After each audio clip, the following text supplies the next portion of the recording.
Gentlemen, it's indeed a matter of great privilege and pleasure. The Honorable ಅವರು ನನಗೆ ಅನೇಕ ಬಾರಿ ಫಂಕ್ಷನಲ್ಲಿ ಸಿಕ್ಕಿದ್ರು. ಅವರು Shankar, I think you are the best. I am not telling in Karnataka, you are probably the best in India. ನಮಸ್ತೆ. ನಮಸ್ಕಾರ. ಹೇಗಿದ್ದೀರಿ ಸರ್? ಚೆನ್ನಾಗಿದ್ದೀನಿ. ಯಾಕೆಂತಂದ್ರೆ ಸಕಾರಾತ್ಮಕವಾಗಿ ನಾವು ಚೆನ್ನಾಗಿದ್ದೀನಿ ಅಂತ ಹೇಳಿದ್ರೆ ಅದು 4 ಜನಕ್ಕೆ ಅದು ಮೋಟಿವೇಟ್ ಆಗುತ್ತೆ. It rubs on others. So this is the way you must lead life. ಈ ಸಂದರ್ಭದಲ್ಲಿ ಜೀವನ ಹಿಂಗಾಗೋಯ್ತು ಹಾಗಾಗೋಯ್ತು ಅಂತ ನಾವು ಆದಷ್ಟು ಯೋಚನೆ ಮಾಡ್ಕೊಂಡು ಕೂತ್ಕೊಂಡ್ರೆ we will rely on that. One of the immunity boosters is ಸಕಾರಾತ್ಮಕವಾಗಿ ನಾವು ಯೋಚನೆಯನ್ನು ಮಾಡಿದಾಗ ಅದು ಸಹ ಒಂದು ಇಮ್ಯುನಿಟಿ ಬೂಸ್ಟರ್ ಅಂತಾನೆ ಹೇಳ್ಬೋದು. ಸಕಾರಾತ್ಮಕ ಭಾವನೆ ಖಂಡಿತ. ಯೋಗದಲ್ಲಿ ಹೇಳೋದೇ ಹಾಗೆ. ಸೊ ಯೋಗದಲ್ಲಿ ಅದೊಂದು one of the thing is you need to have a positive thinking in terms of so that you will become a positive person. ಅವಾಗ ಏನಾಗುತ್ತೆ, ನಿಮ್ಮ ರೋಗದ ವಿರುದ್ಧ ಹೋರಾಡುವಂತಹ ಶಕ್ತಿ ಚೈತನ್ಯ ಹೆಚ್ಚಾಗುತ್ತೆ. ಒಳ್ಳೆ ಓಪನಿಂಗ್ ಕೊಟ್ರಿ, ಬಹಳ ಧನ್ಯವಾದ. ಇನ್ನೊಂದು ಕಲಾ ಮಾಧ್ಯಮಕ್ಕೆ ಸಂದರ್ಶನ ಕೊಡಕ್ಕೆ ಒಪ್ಕೊಂಡಿದ್ದಕ್ಕೆ ಒಂದು ಧನ್ಯವಾದ ಹೇಳಬೇಕಂದ್ರೆ ವೀಕ್ಷಕರ ಪರವಾಗಿ ನಾನು ನಿಮಗೆ ಧನ್ಯವಾದಗಳನ್ನು ಹೇಳೋದಕ್ಕೆ ಇಷ್ಟಪಡ್ತೀನಿ. ಯಾಕೆಂತಂದರೆ ಕಲಾ ಮಾಧ್ಯಮ ಆಗಿರ್ಬೋದು, ಯಾರೇ ಆಗಿರ್ಬೋದು, ನೀವು ಎಷ್ಟೇ ಸಾಧನೆ ಮಾಡಿದ್ರೆ ಜೀವನದಲ್ಲಿ ಅದಕ್ಕೆ ಒಂದು ರೆಕಗ್ನಿಷನ್ ಬೇಕು. ಅದು ಯಾರಿಂದನಾರ ಬರ್ಬೋದು. ನೀವು ನನ್ನ ಕೆಲಸವನ್ನು ಗುರುತಿಸಿ ನಿಮ್ಮನ್ನು ಸಂದರ್ಶನ ಮಾಡ್ತೀನಿ ಅನ್ನೋದು ಹೆಚ್ಚು. ನಾನು ಸಂದರ್ಶನಕ್ಕೆ ಒಪ್ಕೊಂಡಿರೋದಕ್ಕಿಂತ ಹೆಚ್ಚಾಗಿ ನೀವು ನನ್ನ ಕೆಲಸವನ್ನು ಗುರುತಿಸಿ ನಿಮ್ಮನ್ನು ಸಂದರ್ಶನ ಮಾಡ್ತೀವಿ, please give us some time ಅಂತ ಹೇಳಿದಿರಲ್ಲ. So I think that is a much bigger thing than me agreeing for the interview. ನಾನು ಹುಟ್ಟಿ ಬೆಳೆದಿದ್ದು ಶಿವಮೊಗ್ಗ, ಆದರೆ ನಮ್ಮ ಮೂಲ ಮೈಸೂರು ಹತ್ರ ಮಂಡ್ಯ ಜಿಲ್ಲೆ ಅಕ್ಕಿಹೆಬ್ಬಾಳು ಅಂತ. ಅದಕ್ಕೆ ನಾನು 2 ಸಲ ಹೋಗಿದ್ದೀನಿ. ನಮ್ಮ ತಂದೆ ಊರದು. ಅವರು ಸಹ ಬಿಟ್ಬಿಟ್ಟು ಅವರು ಈ ವಾಸ್ ಅ ಮೈನಿಂಗ್ ಇಂಜಿನಿಯರ್. ಅವರು ಮಧ್ಯಪ್ರದೇಶಲ್ಲಿ ಕೆಲಸ ಮಾಡ್ತಾಯಿದ್ರು. ನಾನು ಶಿವಮೊಗ್ಗದಲ್ಲಿ ಹುಟ್ಟಿದ್ರು ಸಹ 3ನೇ ಕ್ಲಾಸ್ ತನಕ ನಾವು ಮಧ್ಯಪ್ರದೇಶ್ ಭಿಲಾಯಿ ಅಂತ ಒಂದು ಊರಿತ್ತು, ಅಲ್ಲಿದ್ದಿದ್ದು. ಸೊ ಆವಾಗೇನಾಯ್ತು, ನನಗೆ ಹಿಂದಿ ಬೇಸ್ ಅವಾಗಲೇ ಬಂತು, ಕನ್ನಡಿಗನಾದರೂ ಸಹ. ಆದರೆ ಎಜುಕೇಷನಿಗೆ ಪ್ರಾಬ್ಲಮ್ ಆಗುತ್ತೆ. ಯಾಕಂದರೆ ಮೈನ್ಸ್ನಲ್ಲಿ ಅವರು ಕೆಲಸ ಮಾಡೋದ್ರಿಂದ, ನಾವು ಕರ್ನಾಟಕದ ಮೂಲದವರಾದ್ರಿಂದ ಮತ್ತೆ ನಮ್ಮ ಹುಟ್ಟೂರಾದ ಶಿವಮೊಗ್ಗಕ್ಕೆ ವಾಪಸ್ ಬಂದು 3ನೇ ಕ್ಲಾಸಿಂದ ಶಿವಮೊಗ್ಗದಲ್ಲೇ ನನ್ನ ವಿದ್ಯಾಭ್ಯಾಸವನ್ನು ಮುಂದುವರೆಸಿದೆ. PUC ವರೆಗೂ ಶಿವಮೊಗ್ಗದಲ್ಲೇ ಓದಿದೆ. SSLC DVS, PUC DVS. So ಸ್ಟೇಟ್ನಲ್ಲಿ ಟಾಪ್ನಲ್ಲೇ ನನ್ನ ಅತ್ಯುತ್ತಮ ಅಂಕಗಳ ಮುಖೇನ ನನಗೆ NIT ಸೂರತ್ಕಲ್ನಲ್ಲಿ ಎಂಜಿನಿಯರಿಂಗ್ ಸೀಟ್ ಸಿಕ್ತು. ಸ್ಟೇಟ್ ಟಾಪರ್ ಅಲ್ಲ, ಒನ್ ಆಫ್ ದ ಟಾಪ್ 20-25ನಲ್ಲಿದ್ದೆ. ಅದರಿಂದ PUC ಸೆಕೆಂಡ್ PUCನಲ್ಲಿ ಇರೋದ್ರಿಂದ ನನ್ನ ಮ್ಯಾಥ್ಸ್ 100 ಔಟ್ ಆಫ್ 100. ಸೊ PCMನಲ್ಲಿ ಅತ್ಯುತ್ತಮ ಮಾರ್ಕ್ಸನ್ನು ತೆಗೆದುಕೊಂಡ ಕಾರಣ ನನಗೆ NIT ಸೂರತ್ಕಲ್ನಲ್ಲಿ ಆಗಿನ ಕಾಲದಲ್ಲಿ ಫಸ್ಟ್ ಡೇ ಮಾರ್ನಿಂಗ್ ಇಂಟರ್ವ್ಯೂನಲ್ಲಿ ನಾನು ಒಂದು ಟಾಪ್ 30-40, ಯಾಕೆಂದರೆ ಒಬ್ಬರಿಗೆ ಸೇಮ್ ಮಾರ್ಕ್ಸ್ ತುಂಬ ಜನಕ್ಕೆ ಬಂದಿರುತ್ತೆ. ಆ ಹಿನ್ನೆಲೆಯಲ್ಲಿ ಮೊದಲ ಲಿಸ್ಟ್ನಲ್ಲೇ, ಯಾಕೆಂದರೆ NIT ಸೂರತ್ಕಲ್ ಆಗ KREC ಅಂತಿತ್ತು, ಅಲ್ಲಿ ನನಗೆ ಸೀಟ್ ಸಿಕ್ತು. ಸೊ ಅಲ್ಲಿ 4 ವರ್ಷ ಇಂಜಿನಿಯರಿಂಗ್ ಮಾಡಿದೆ. ಸೊ ದಟ್ ಇಸ್ ಹೌ ಒಂದು ಸ್ಟ್ರಾಂಗ್ ಫೌಂಡೇಶನ್ ಶಿವಮೊಗ್ಗದಲ್ಲಿ ಸಿಕ್ತು. ಸೈನ್ಸ್ ತೊಗೊಂಡು PC MS ತೊಗೊಂಡು ಅತ್ಯುತ್ತಮ ಅಂಕಗಳ ಮುಖೇನ NIT ಸೂರತ್ಕಲ್ಗೆ ಇಂಜಿನಿಯರಿಂಗ್ ಜಾಯ್ನ್ ಆದೆ. ಯಾವ ಇಂಜಿನಿಯರಿಂಗ್ ಟ್ರೇಡ್? ಆ್ಯಕ್ಚುಲಿ ಆ ಸಂದರ್ಭದಲ್ಲಿ ಇನ್ನೂ ಕಂಪ್ಯೂಟರ್ ಸೈನ್ಸ್ ಬಂದಿರಲಿಲ್ಲ. ಏನಾರೋ ಒಂದು ಮಾಡಬೇಕು ಮುಂದೆ ಇಂಡಸ್ಟ್ರಿ ಅಂತ ಒಂದು ನಮ್ಮ ಕುಟುಂಬದವ್ರಿಗೆಲ್ಲ ಇತ್ತು, ನಮ್ಮ ಅಂಕಲ್ ಅವರೆಲ್ಲ. ಸೊ ಆದ ಕಾರಣದಿಂದ ಮೆಕ್ಯಾನಿಕಲ್ಗೆ ಸಂಬಂಧಪಟ್ಟಿರುವಂಥ ಮೆಟಲರ್ಜಿ ಅಂತ ಒಂದು ಸ್ಪೆಷಲೈಸ್ಡ್ ಸಬ್ಜೆಕ್ಟ್ ಇತ್ತು. ಸೊ ಅದಾದಮೇಲೆ ಮುಂದೆ ಏನೋ ಮೆಟಲರ್ಜಿಲಿ ಟೆಕ್ನಿಕಲಿ ಏನಾರು ಮಾಡೋಣ ಅಂತಿತ್ತು. ಸೊ ಮೆಟಲರ್ಜಿಕಲ್ ಇಂಜಿನಿಯರಿಂಗ್ ಮಾಡಿ ಆನಂತರ MBA ಮಾಡಿದೆ. ಬೆಂಗಳೂರಿಗೆ ಬಂದು MBA ಮಾಡಿದ್ವಿ. MBA specialisation in marketing. So my qualification is BE MBA, BE from NIT Surathkal, MBA from Bangalore. So BE ಮುಗಿಸಿ ನಂತರ ಹೈದರಾಬಾದ್ನಲ್ಲಿ ಸ್ವಲ್ಪ ದಿನ ಕೆಲಸ ಮಾಡಿ 1989-90 ನಾನು ಬೆಂಗಳೂರಿನವನೇ ಆಗಿದ್ದೀನಿ. ಕಾರ್ಪೊರೇಟ್ ಸೆಕ್ಟರ್ನಲ್ಲಿ ನಾಗಾರ್ಜುನ ಗ್ರೂಪ್ ಆಫ್ ಕಂಪನೀಸ್ನಲ್ಲಿ ಬಹುಶಃ ನಾನು ಇಂಟರ್ವ್ಯೂ ಚೆನ್ನಾಗಿ ಮಾಡಿದೆ ಅಂತ ನನಗೆ ಫಸ್ಟ್ ಕೆಲಸ ಸಿಕ್ಕಿದ್ದು. I have work for 20-21 years in the corporate sector. ನಾವು ಈ ಒಂದು ಲೈನನ್ನು ಶುರು ಮಾಡುವಂತಹ ಸಂದರ್ಭದಲ್ಲಿ ಇದಕ್ಕೆ ಅಷ್ಟು ಬೆಲೆ ಇರಲಿಲ್ಲ. ಇನ್ ದಿ ಸೆನ್ಸ್ ಮಾನಿಟರಿ ಬೆಲೆ ಇತ್ತು, ಅಂದರೆ ಗೌರವ ಇತ್ತು ಆ ದೃಷ್ಟಿಯಲ್ಲಿ ನೋಡಿದ್ರೆ. ಆದರೆ ನೀವು ಒಂದು ಕಾಮೆಂಟ್ರಿ ಮಾಡೋದಾಗಲಿ, ಆ್ಯಂಕರಿಂಗ್ ಮಾಡೋದಾಗಲಿ, ಇದ್ರ ಮುಖೇನ ಜೀವನವನ್ನು ನಡೆಸಬಹುದು ಅನ್ನೋದು 90s ಇರಲಿಲ್ಲ, 90 ಆರಂಭದಲ್ಲಿ. ಸೊ ಆ ಸಂದರ್ಭದಲ್ಲಿ ನಾನು ಎಂಜಿನಿಯರಿಂಗ್ ಮ್ಯಾನೇಜ್ಮೆಂಟ್ ಮಾಡಿರುವಂತಹ ಹಿನ್ನೆಲೆಯಲ್ಲಿ ಪ್ಯಾರಲಲ್ ಆಗಿ ನಾನು ಕಾಮೆಂಟ್ರಿ, ಆ್ಯಂಕರಿಂಗ್, ಡಬ್ಬಿಂಗ್ ಇವೆಲ್ಲ ಶುರು ಮಾಡಿದ್ದು. ಸೊ ಡೈರೆಕ್ಟಾಗಿ ನಾನು ಇಲ್ಲಿಗೆ ಬರಲೇ ಇಲ್ಲ. So I had 2 professions. ಒಂದು ಪ್ರೊಫೆಷನ್ನು, ಒಂದು ವೃತ್ತಿ, ಇನ್ನೊಂದು ಪ್ರವೃತ್ತಿ. ಹೋಗ್ತಾ ಹೋಗ್ತಾ ಹೋಗ್ತಾ ಸುಮಾರು 20 ವರ್ಷಗಳ ನಂತರ ಪ್ರವೃತ್ತಿಯಲ್ಲಿ ಸಾಕಷ್ಟು ಬೆಳವಣಿಗೆಗೊಂಡು ಪ್ರವೃತ್ತಿಯು ನನ್ನ ಪ್ರಮುಖ ವೃತ್ತಿಯಾಗಿ ಪರಿವರ್ತನೆ ಆಯಿತು. ಅಲ್ಲಿ ಬರೋಣ ಸರ್. ಹಾಗಾದ್ರೆ ನಿಮ್ಮ ಪ್ರವೃತ್ತಿಗೆ ಹೇಗಿದೆಲ್ಲ ಆಸಕ್ತಿ? ನಾನು ಚೈಲ್ಡ್ಹುಡ್ಡಿಂದನೂ ನನಗೆ ಭಾಷೆಗಳ ಮೇಲೆ ವ್ಯಾಮೋಹ ಜಾಸ್ತಿ. ನನಗೆ ಇಂಗ್ಲೀಷ್, ಕನ್ನಡ, ಹಿಂದಿನಲ್ಲಿ ಸಾಕಷ್ಟು ಪರಿಣತಿ ಇದೆ. ಹೈದರಾಬಾದ್ನಲ್ಲಿ ಸ್ವಲ್ಪ ದಿನ ಇರೋದ್ರಿಂದ ತೆಲುಗುನೂ ಮಾತಾಡ್ತೀನಿ. ಸೊ ಈ ನಿಟ್ಟಿನಲ್ಲಿ ನನಗೆ ಬಹುಶಃ from childhood itself I developed a hobby of doing commentating. 4ನೇ ಕ್ಲಾಸ್ನಲ್ಲಿ ಇದ್ದಾಗಲೇ ನಾನು ಶಿವಮೊಗ್ಗದಲ್ಲಿ ಒಂದು ಸ್ಪರ್ಧೆಯಲ್ಲಿ ಭಾಗವಹಿಸಿ ಕಾಮೆಂಟ್ರಿ ಮಾಡೋದು. ಆವಾಗ ರೇಡಿಯೋ ಕಾಮೆಂಟ್ರಿ ಬಹಳ ಪ್ರಚಲಿತದಲ್ಲಿತ್ತು. ಸೊ ಆ ಸಂದರ್ಭದಲ್ಲಿ ರೇಡಿಯೋ ಕಾಮೆಂಟ್ರಿಯನ್ನು ಮಾಡೋದು ಹೇಗೆ, ಅದರ ಆರ್ಟ್ ಏನು ಅನ್ನೋದು ತಿಳ್ಕೊಂಡಿದ್ದೆ 4ನೇ ಕ್ಲಾಸ್ನಲ್ಲೇ. ಸೊ ಆ ಟೈಮ್ನಲ್ಲೇ ನಾನು ಆ ಡಿಸ್ಟ್ರಿಕ್ಟ್ ಲೆವೆಲಲ್ಲಿ ಒಂದು ಬಹುಮಾನವನ್ನು ಸಹ ಪಡೆದೆ. ಸೊ ಈ ರೀತಿಯಾದಂಥ ಒಂದು ಎಕ್ಸ್ಟ್ರಾ ಕರಿಕ್ಯುಲರ್ ಅಂದರೆ ಓದೋದನ್ನು ನೆಗ್ಲೆಕ್ಟ್ ಮಾಡಿದೆ, ಪ್ರವೃತ್ತಿಯನ್ನು ಬೆಳೆಸ್ಕೊಂಡು ಇಂಜಿನಿಯರಿಂಗ್ಲಿ ಸೂರತ್ಕಲ್ ಅಂತ ಇಂಜಿನಿಯರಿಂಗ್ ಕಾಲೇಜಿನಲ್ಲಿ ಸಾಕಷ್ಟು ಬೆನಿಫಿಟ್ ಇತ್ತು, ಸಾಕಷ್ಟು ಉತ್ತೇಜನ ಇತ್ತು. ಸೊ ಈ ಹಿನ್ನೆಲೆಯಲ್ಲಿ ಅಲ್ಲಿ ಒಂದು ಭದ್ರವಾದ ಬುನಾದಿಯನ್ನು ಹಾಕಲಾಯಿತು. ಎಕ್ಸ್ಟ್ರಾ ಕರಿಕ್ಯುಲರ್ ಆಕ್ಟಿವಿಟೀಸ್ಗೆ ಸಾಕಷ್ಟು ಉತ್ತೇಜನ ಇತ್ತು. ಜೊತೆಗೆ ರೆಕಗ್ನಿಷನ್ಗೆ, ಅಂದಿನ ಕಾಲದಲ್ಲಿ ನೀವು ರೆಕಗ್ನಿಷನ್, ನೀವು ಎಷ್ಟೇ ಮಾರ್ಕ್ಸ್ ತೆಗೆದರೂ ಸಹ ಕ್ಲಾಸ್ನಲ್ಲಿ ಸಾಕಷ್ಟು ಜನ ಮಾರ್ಕ್ಸ್ ತೆಗಿತಾರೆ. ಆದರೆ ನೀವೊಂದು ಆ್ಯಂಕರಿಂಗ್ ಮಾಡ್ತೀರಾ, ನಿಮ್ಮ ವಾಯ್ಸ್ ಚೆನ್ನಾಗಿದೆ, ನೀವು ಹಾಡು ಹೇಳ್ತೀರಾ ಅಂದಾಗ ನೀವು ಎದ್ದು ನಿಲ್ತೀರಾ. ಸೊ ಈ ಹಿನ್ನೆಲೆಯಲ್ಲಿ ಆ ಪ್ರವೃತ್ತಿಯನ್ನು ಅಷ್ಟೇ ಆಸ್ಥೆಯಿಂದ I develop my passion right from my childhood, which continued. Engineering ಆದಮೇಲೆ ಆಮೇಲೆ ಎಲ್ಲೆಲ್ಲ ಅವಕಾಶಗಳು ಸಿಗುತ್ತೋ ಫ್ರೀಲಾನ್ಸಿಂಗ್ ಆಗಿ, ಆನರೇರಿಯಂ ಇದು ಮಾಡಿಕೊಂಡು ಎಲ್ಲೆಲ್ಲ ಅವಕಾಶ ಸಿಗುತ್ತೋ ಆ್ಯಂಕರಿಂಗ್ ಎಲ್ಲ ಶುರು ಮಾಡಿದೆ. 2 extras so far. That came in the 10th over from Hardik Pandya, 1 leg by and 1 wide. Another bowling change from the other end. It's going to be Jadeja, Ravindra Jadeja, to bowl for the first time in the semi-final. ಆಮೇಲೆ ಆಕಾಶವಾಣಿನಲ್ಲಿ cricket ಕಾಮೆಂಟ್ರಿಗೆ audition ಅಂತ ಇತ್ತು. ಹೌದು, ಆ audition ಆಗಿನ ಕಾಲದಲ್ಲಿ ಹೇಗಿರ್ತಾ ಇತ್ತು ಅಂದರೆ, ಈಗಾದರೆ ಒಂದು ಟೇಪ್ ಮಾಡಿ ನಿಮ್ಮ ವಾಯ್ಸನ್ನು ಕಳಿಸಿ ಸರ್ ಅಂತ ಹೇಳ್ತಾರೆ. ಆದರೆ ಹಾಗಿರಲಿಲ್ಲ. ಆವಾಗ ರಂಜಿ ಟ್ರೋಫಿ ಮ್ಯಾಚಸ್ ನಡೀತಾ ಇತ್ತು, ರಂಜಿ ಪಂದ್ಯಗಳು ನಡೀತಾ ಇತ್ತು. ನಾನು basically more of an English commentator than Kannada. ಇತ್ತೀಚಿನ ಹೌದು ನಾನು ಅಂತಾರಾಷ್ಟ್ರೀಯ ಮಟ್ಟದಲ್ಲಿ ಹೆಸರು ಮಾಡಿರೋದು ವಿವಿಧ ಕ್ರೀಡೆಗಳಲ್ಲಿ ಇಂಗ್ಲೀಷ್ನಲ್ಲಿ. ಹೌದು, ಯಾಕೆಂತಂದರೆ ಇಂಗ್ಲೀಷ್ ಕಾಮೆಂಟ್ರಿ ಹೇಗೆ ಶುರುವಾಯಿತು ಅಂದರೆ, ಆಡಿಷನ್ ರಂಜಿ ಟ್ರೋಫಿನಲ್ಲಿ ಯಾವುದೋ ಒಂದು ಮ್ಯಾಚಿಗೆ ನನಗೆ ಕರೆದ್ರು. ಆಗ KS ಪುರುಷೋತ್ತಮ್ ಅಂತ ಅವ್ರ ಪ್ರದೇಶ ಸಮಾಚಾರದಲ್ಲಿ ಒಂದು ಧ್ವನಿಯನ್ನು ತಾವೆಲ್ಲ ಕೇಳಿರ್ತೀರ. ಆ KS ಪುರುಷೋತ್ತಮ್ ಅವರು ಸ್ಪೋರ್ಟ್ಸ್ ಪ್ರೊಡ್ಯೂಸರ್ ಆಗಿದ್ದರು. ಸೊ ಅವ್ರು ಬಂದು ವಾಯ್ಸ್ ಟೆಸ್ಟ್ ಅನ್ನು ತೆಗೆದುಕೊಂಡ್ರು. ಆಡಿಷನ್ ಒಂದು ನಡೀತಾ ಇರುವಂಥ ಕ್ರಿಕೆಟ್ ಮ್ಯಾಚ್ಗೆ ನಾನು ಕಾಮೆಂಟ್ರಿ ಮಾಡಿದೆ 15 ನಿಮಿಷ. ಲೈವ್ ಅಂದರೆ it is only recorded, it will not go on air. ಅದು ಎಪ್ರೂವ್ ಆಗಬೇಕು. ಯಾರೋ ಕ್ರಿಕೆಟರ್ಸ್ ಇರುವಂತಹ ಪ್ಯಾನಲ್ನಲ್ಲಿ ನನ್ನ ವಾಯ್ಸ್ ಎಪ್ರೂವ್ ಆಗಿ, ಆನಂತರ ರಂಜಿ ಟ್ರೋಫಿನಲ್ಲಿ ನನ್ನ ವಾಯ್ಸ್ ಕರಿಯರ್ ಶುರುವಾಯಿತು. ಸೊ ಶುರುವಾದಾಗ ಇದು ಸುಮಾರು 90 ಹತ್ತತ್ರ ಆ ಸಂದರ್ಭದಲ್ಲಿ ಆಗ್ತಾನೆ. ಜಸ್ಟ್ ಇಂಜಿನಿಯರಿಂಗ್ ಮ್ಯಾನೇಜ್ಮೆಂಟ್ ಮುಗಿದಿತ್ತು. I was just very raw. ಆದರೆ ವಾಯ್ಸ್ ಇದು ಮಾಡಿ ಆನಂತರ ಆಕಾಶವಾಣಿನಲ್ಲಿ ಬೆಳೆದು ನಾನು ರಾಷ್ಟ್ರೀಯ ಮಟ್ಟದ ನ್ಯಾಷನಲ್ ಲೆವೆಲ್ ಕಾಮೆಂಟೇಟರ್ ಆಗಾಯಿತು. ರಂಜಿ ಟ್ರೋಫಿನಲ್ಲಿ ಆದಮೇಲೆ ಸೆಲೆಕ್ಟ್ ಆದೆ. ಬಹಳಷ್ಟು ಜನ ವಾಯ್ಸ್ ಕೊಟ್ಟಿದ್ರಂತೆ, ನಾನು ಸೆಲೆಕ್ಟ್ ಆದ. ಒಂದು 5-6 ರಂಜಿ ಟ್ರೋಫಿ ಆದ ತಕ್ಷಣ ನನಗೆ ಟೆಸ್ಟ್ ಮ್ಯಾಚ್ ಮಾಡೋದಕ್ಕೆ ಅವಕಾಶ ಸಿಕ್ತು. ಇದುವರೆಗೆ ನಾನು ಸುಮಾರು 125ಕ್ಕೂ ಹೆಚ್ಚು ಒನ್ ಡೇ ಇಂಟರ್ನ್ಯಾಷನಲ್ T20ನಲ್ಲಿ ಆಕಾಶವಾಣಿಯಲ್ಲಿ ಇಂಟರ್ನ್ಯಾಷನಲ್ ಮ್ಯಾಚಸ್ಗೆ ನಾನು ಇಂಗ್ಲೀಷ್ ಕಾಮೆಂಟೇಟರ್ ಆಗಿ ಕೆಲಸ ಮಾಡಿದ್ದೀನಿ. 25ಕ್ಕೂ ಹೆಚ್ಚು ಟೆಸ್ಟ್ಗಳಲ್ಲಿ ಕಾಮೆಂಟ್ರಿನ ಮಾಡಿದ್ದೀನಿ as N English commentator. 2011 cricket world cup ಅಲ್ಲಿ ಮಹೇಂದ್ರ ಸಿಂಗ್ ಧೋನಿ ಹೊಡೆದಂತಹ ಆ ಅಂತ್ಯದ ಶಾಟನ್ನು ನೀವು ಆಕಾಶವಾಣಿಯಲ್ಲಿ ರೆಕಾರ್ಡ್ಸ್ ಚೆಕ್ ಮಾಡಿದ್ರೆ my voice will be there. I have done the 2011 English commentary for cricket world cup. ಹಾಗೆಯೇ 2015ರಲ್ಲಿ ಕನ್ನಡದಲ್ಲಿ ಕಾಮೆಂಟ್ರಿ ಮಾಡಿರೋದ್ರಿಂದ ಇಡೀ ಭಾರತ ದೇಶದಲ್ಲಿ ಬಹುಶಃ ಇಂಗ್ಲೀಷ್ ಹಾಗೂ ಪ್ರಾದೇಶಿಕ ಭಾಷೆ ಅಂದರೆ ಹಿಂದಿ ಬಿಟ್ಬಿಡಿ, ಇಂಗ್ಲೀಷ್ ಹಾಗೂ ಪ್ರಾದೇಶಿಕ ಭಾಷೆಯನ್ನು ಗಮನಿಸಿದಾಗ ಇಡೀ ಭಾರತ ದೇಶದಲ್ಲಿ ಪ್ರಪ್ರಥಮವಾಗಿ ನಾನೇ ಮಾಡಿರೋದು. ಬ್ರೇಕ್ ಮಾಡಿಲ್ಲ.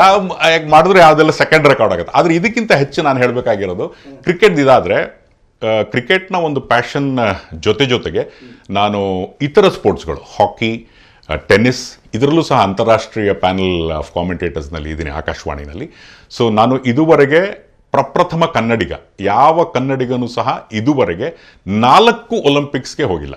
ಅಂದರೆ ಅದೇ ಸ್ಥಳಕ್ಕೆ ಹೋಗಿ ಕಾಮೆಂಟ್ರಿ ಮಾಡಬೇಕು. 2004ರ ಗ್ರೀಸ್ ಒಲಿಂಪಿಕ್ಸ್ ಅಂದರೆ ಅಥೆನ್ಸಲ್ಲಿ ನಡೀತು. 2008ರಲ್ಲಿ ಒಲಿಂಪಿಕ್ಸ್ ನಡೀತು ಇದರಲ್ಲಿ ಚೈನಾ ಬೀಜಿಂಗ್. ಸೊ ಅಲ್ಲಿಗೆ ಹೋಗಿದ್ದೆ. 2012ರಲ್ಲಿ ಲಂಡನ್ ಇಂಗ್ಲೆಂಡ್, ಅಲ್ಲಿ ಒಲಿಂಪಿಕ್ಸ್ ನಡೀತು, ಅದಕ್ಕೂ ಹೋಗಿದ್ದೆ. 2016 ಹಿಂದಿನ ಒಲಿಂಪಿಕ್ಸ್ ರಿಯೋ ಡಿ ಜನೇರೋ ಬ್ರೆಜಿಲ್, ಅಲ್ಲಿಗೂ ಸಹ ನಾನು ಆಕಾಶವಾಣಿಯ ಭಾರತದ ಪ್ರತಿನಿಧಿಯಾಗಿ ಇಂಗ್ಲೀಷ್ ವೀಕ್ಷಕ ವಿವರಣೆಕಾರನಾಗಿ ಆಕಾಶವಾಣಿ ಕೆಲಸ ಮಾಡಿದ್ದೀನಿ. ಇದು ಈ ಶತಮಾನದಲ್ಲೇ ಯಾವೊಬ್ಬ ಭಾರತೀಯನೂ ಸಹ ಅಧಿಕೃತ ಕಾಮೆಂಟೇಟರ್ ಆಗಿ, ಬೇರೆಯವರು ನಿಮ್ಮ ಪ್ರೆಸ್ ಕವರೇಜ್ಗೆ ಹೋಗ್ಬೋದು, ನೀವು ಯಾವುದೊಂದು ಪೇಪರಿಂದ ಹೋಗ್ಬೋದು, ಆದರೆ ಅಧಿಕೃತವಾಗಿ ಭಾರತದ ಸರ್ಕಾರದ ಪ್ರತಿನಿಧಿಯಾಗಿ ಇಂಗ್ಲೀಷ್ ವೀಕ್ಷಕ ವಿವರಣೆಯನ್ನು ನಾನೇ ಪ್ರಪ್ರಥಮವಾಗಿ ಈ ಶತಮಾನದಲ್ಲಿ ನಾನೇ first 4 back to back Olympics from the venue.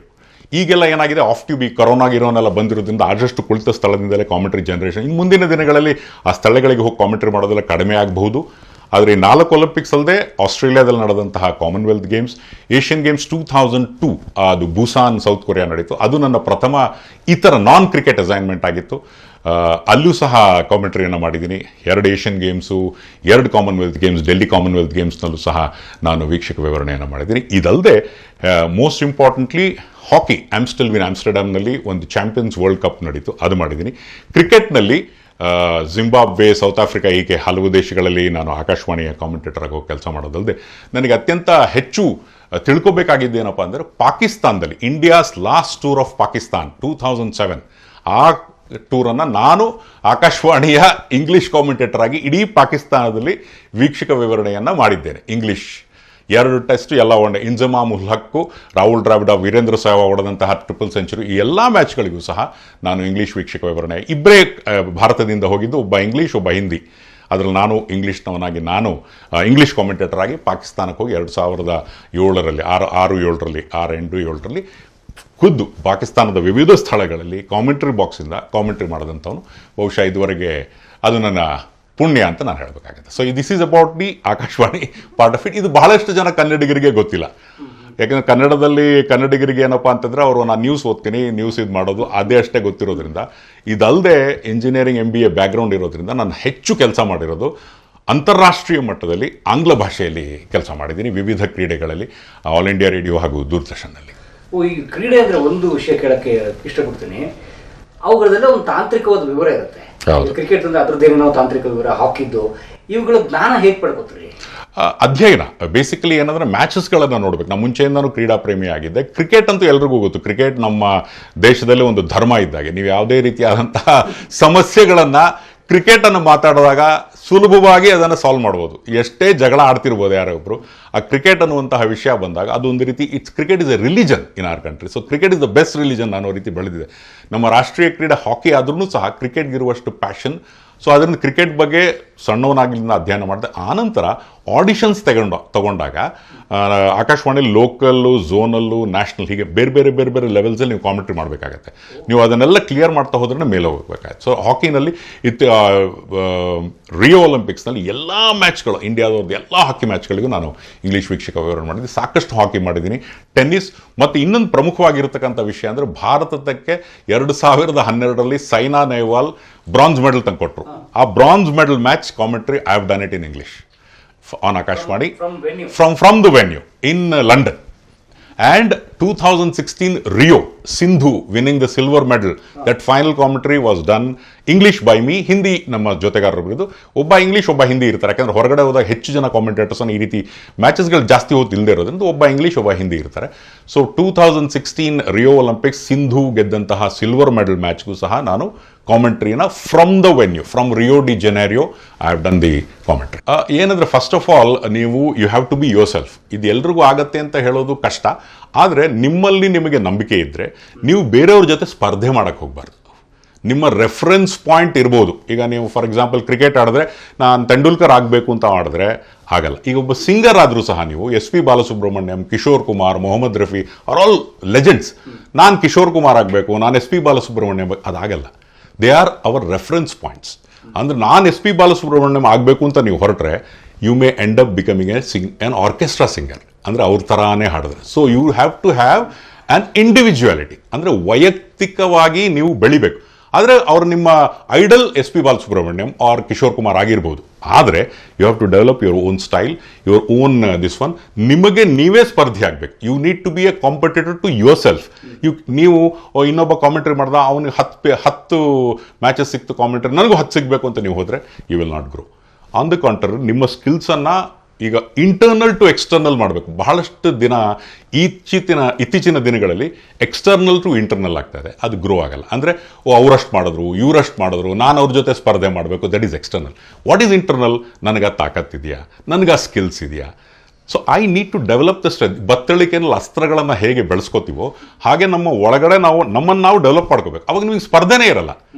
ನಿಮ್ಮ ಒಂದು ದಾರಿ ನೀವು ಹಾಕೋಬೇಕು. ಈಗ ನೋಡಿ ಇವರೆಲ್ಲ SP ಬಾಲಸುಬ್ರಹ್ಮಣ್ಯ ಅವ್ರು or Yesudas or any singer or any actor for that matter, ಅವ್ರು ಯಾರು ಬೇರೆಯವ್ರನ್ನ ಕಾಪಿ ಮಾಡಲ್ಲ, ಅವ್ರು ರೆಫರೆನ್ಸ್ ಇಟ್ಕೋತಾರೆ.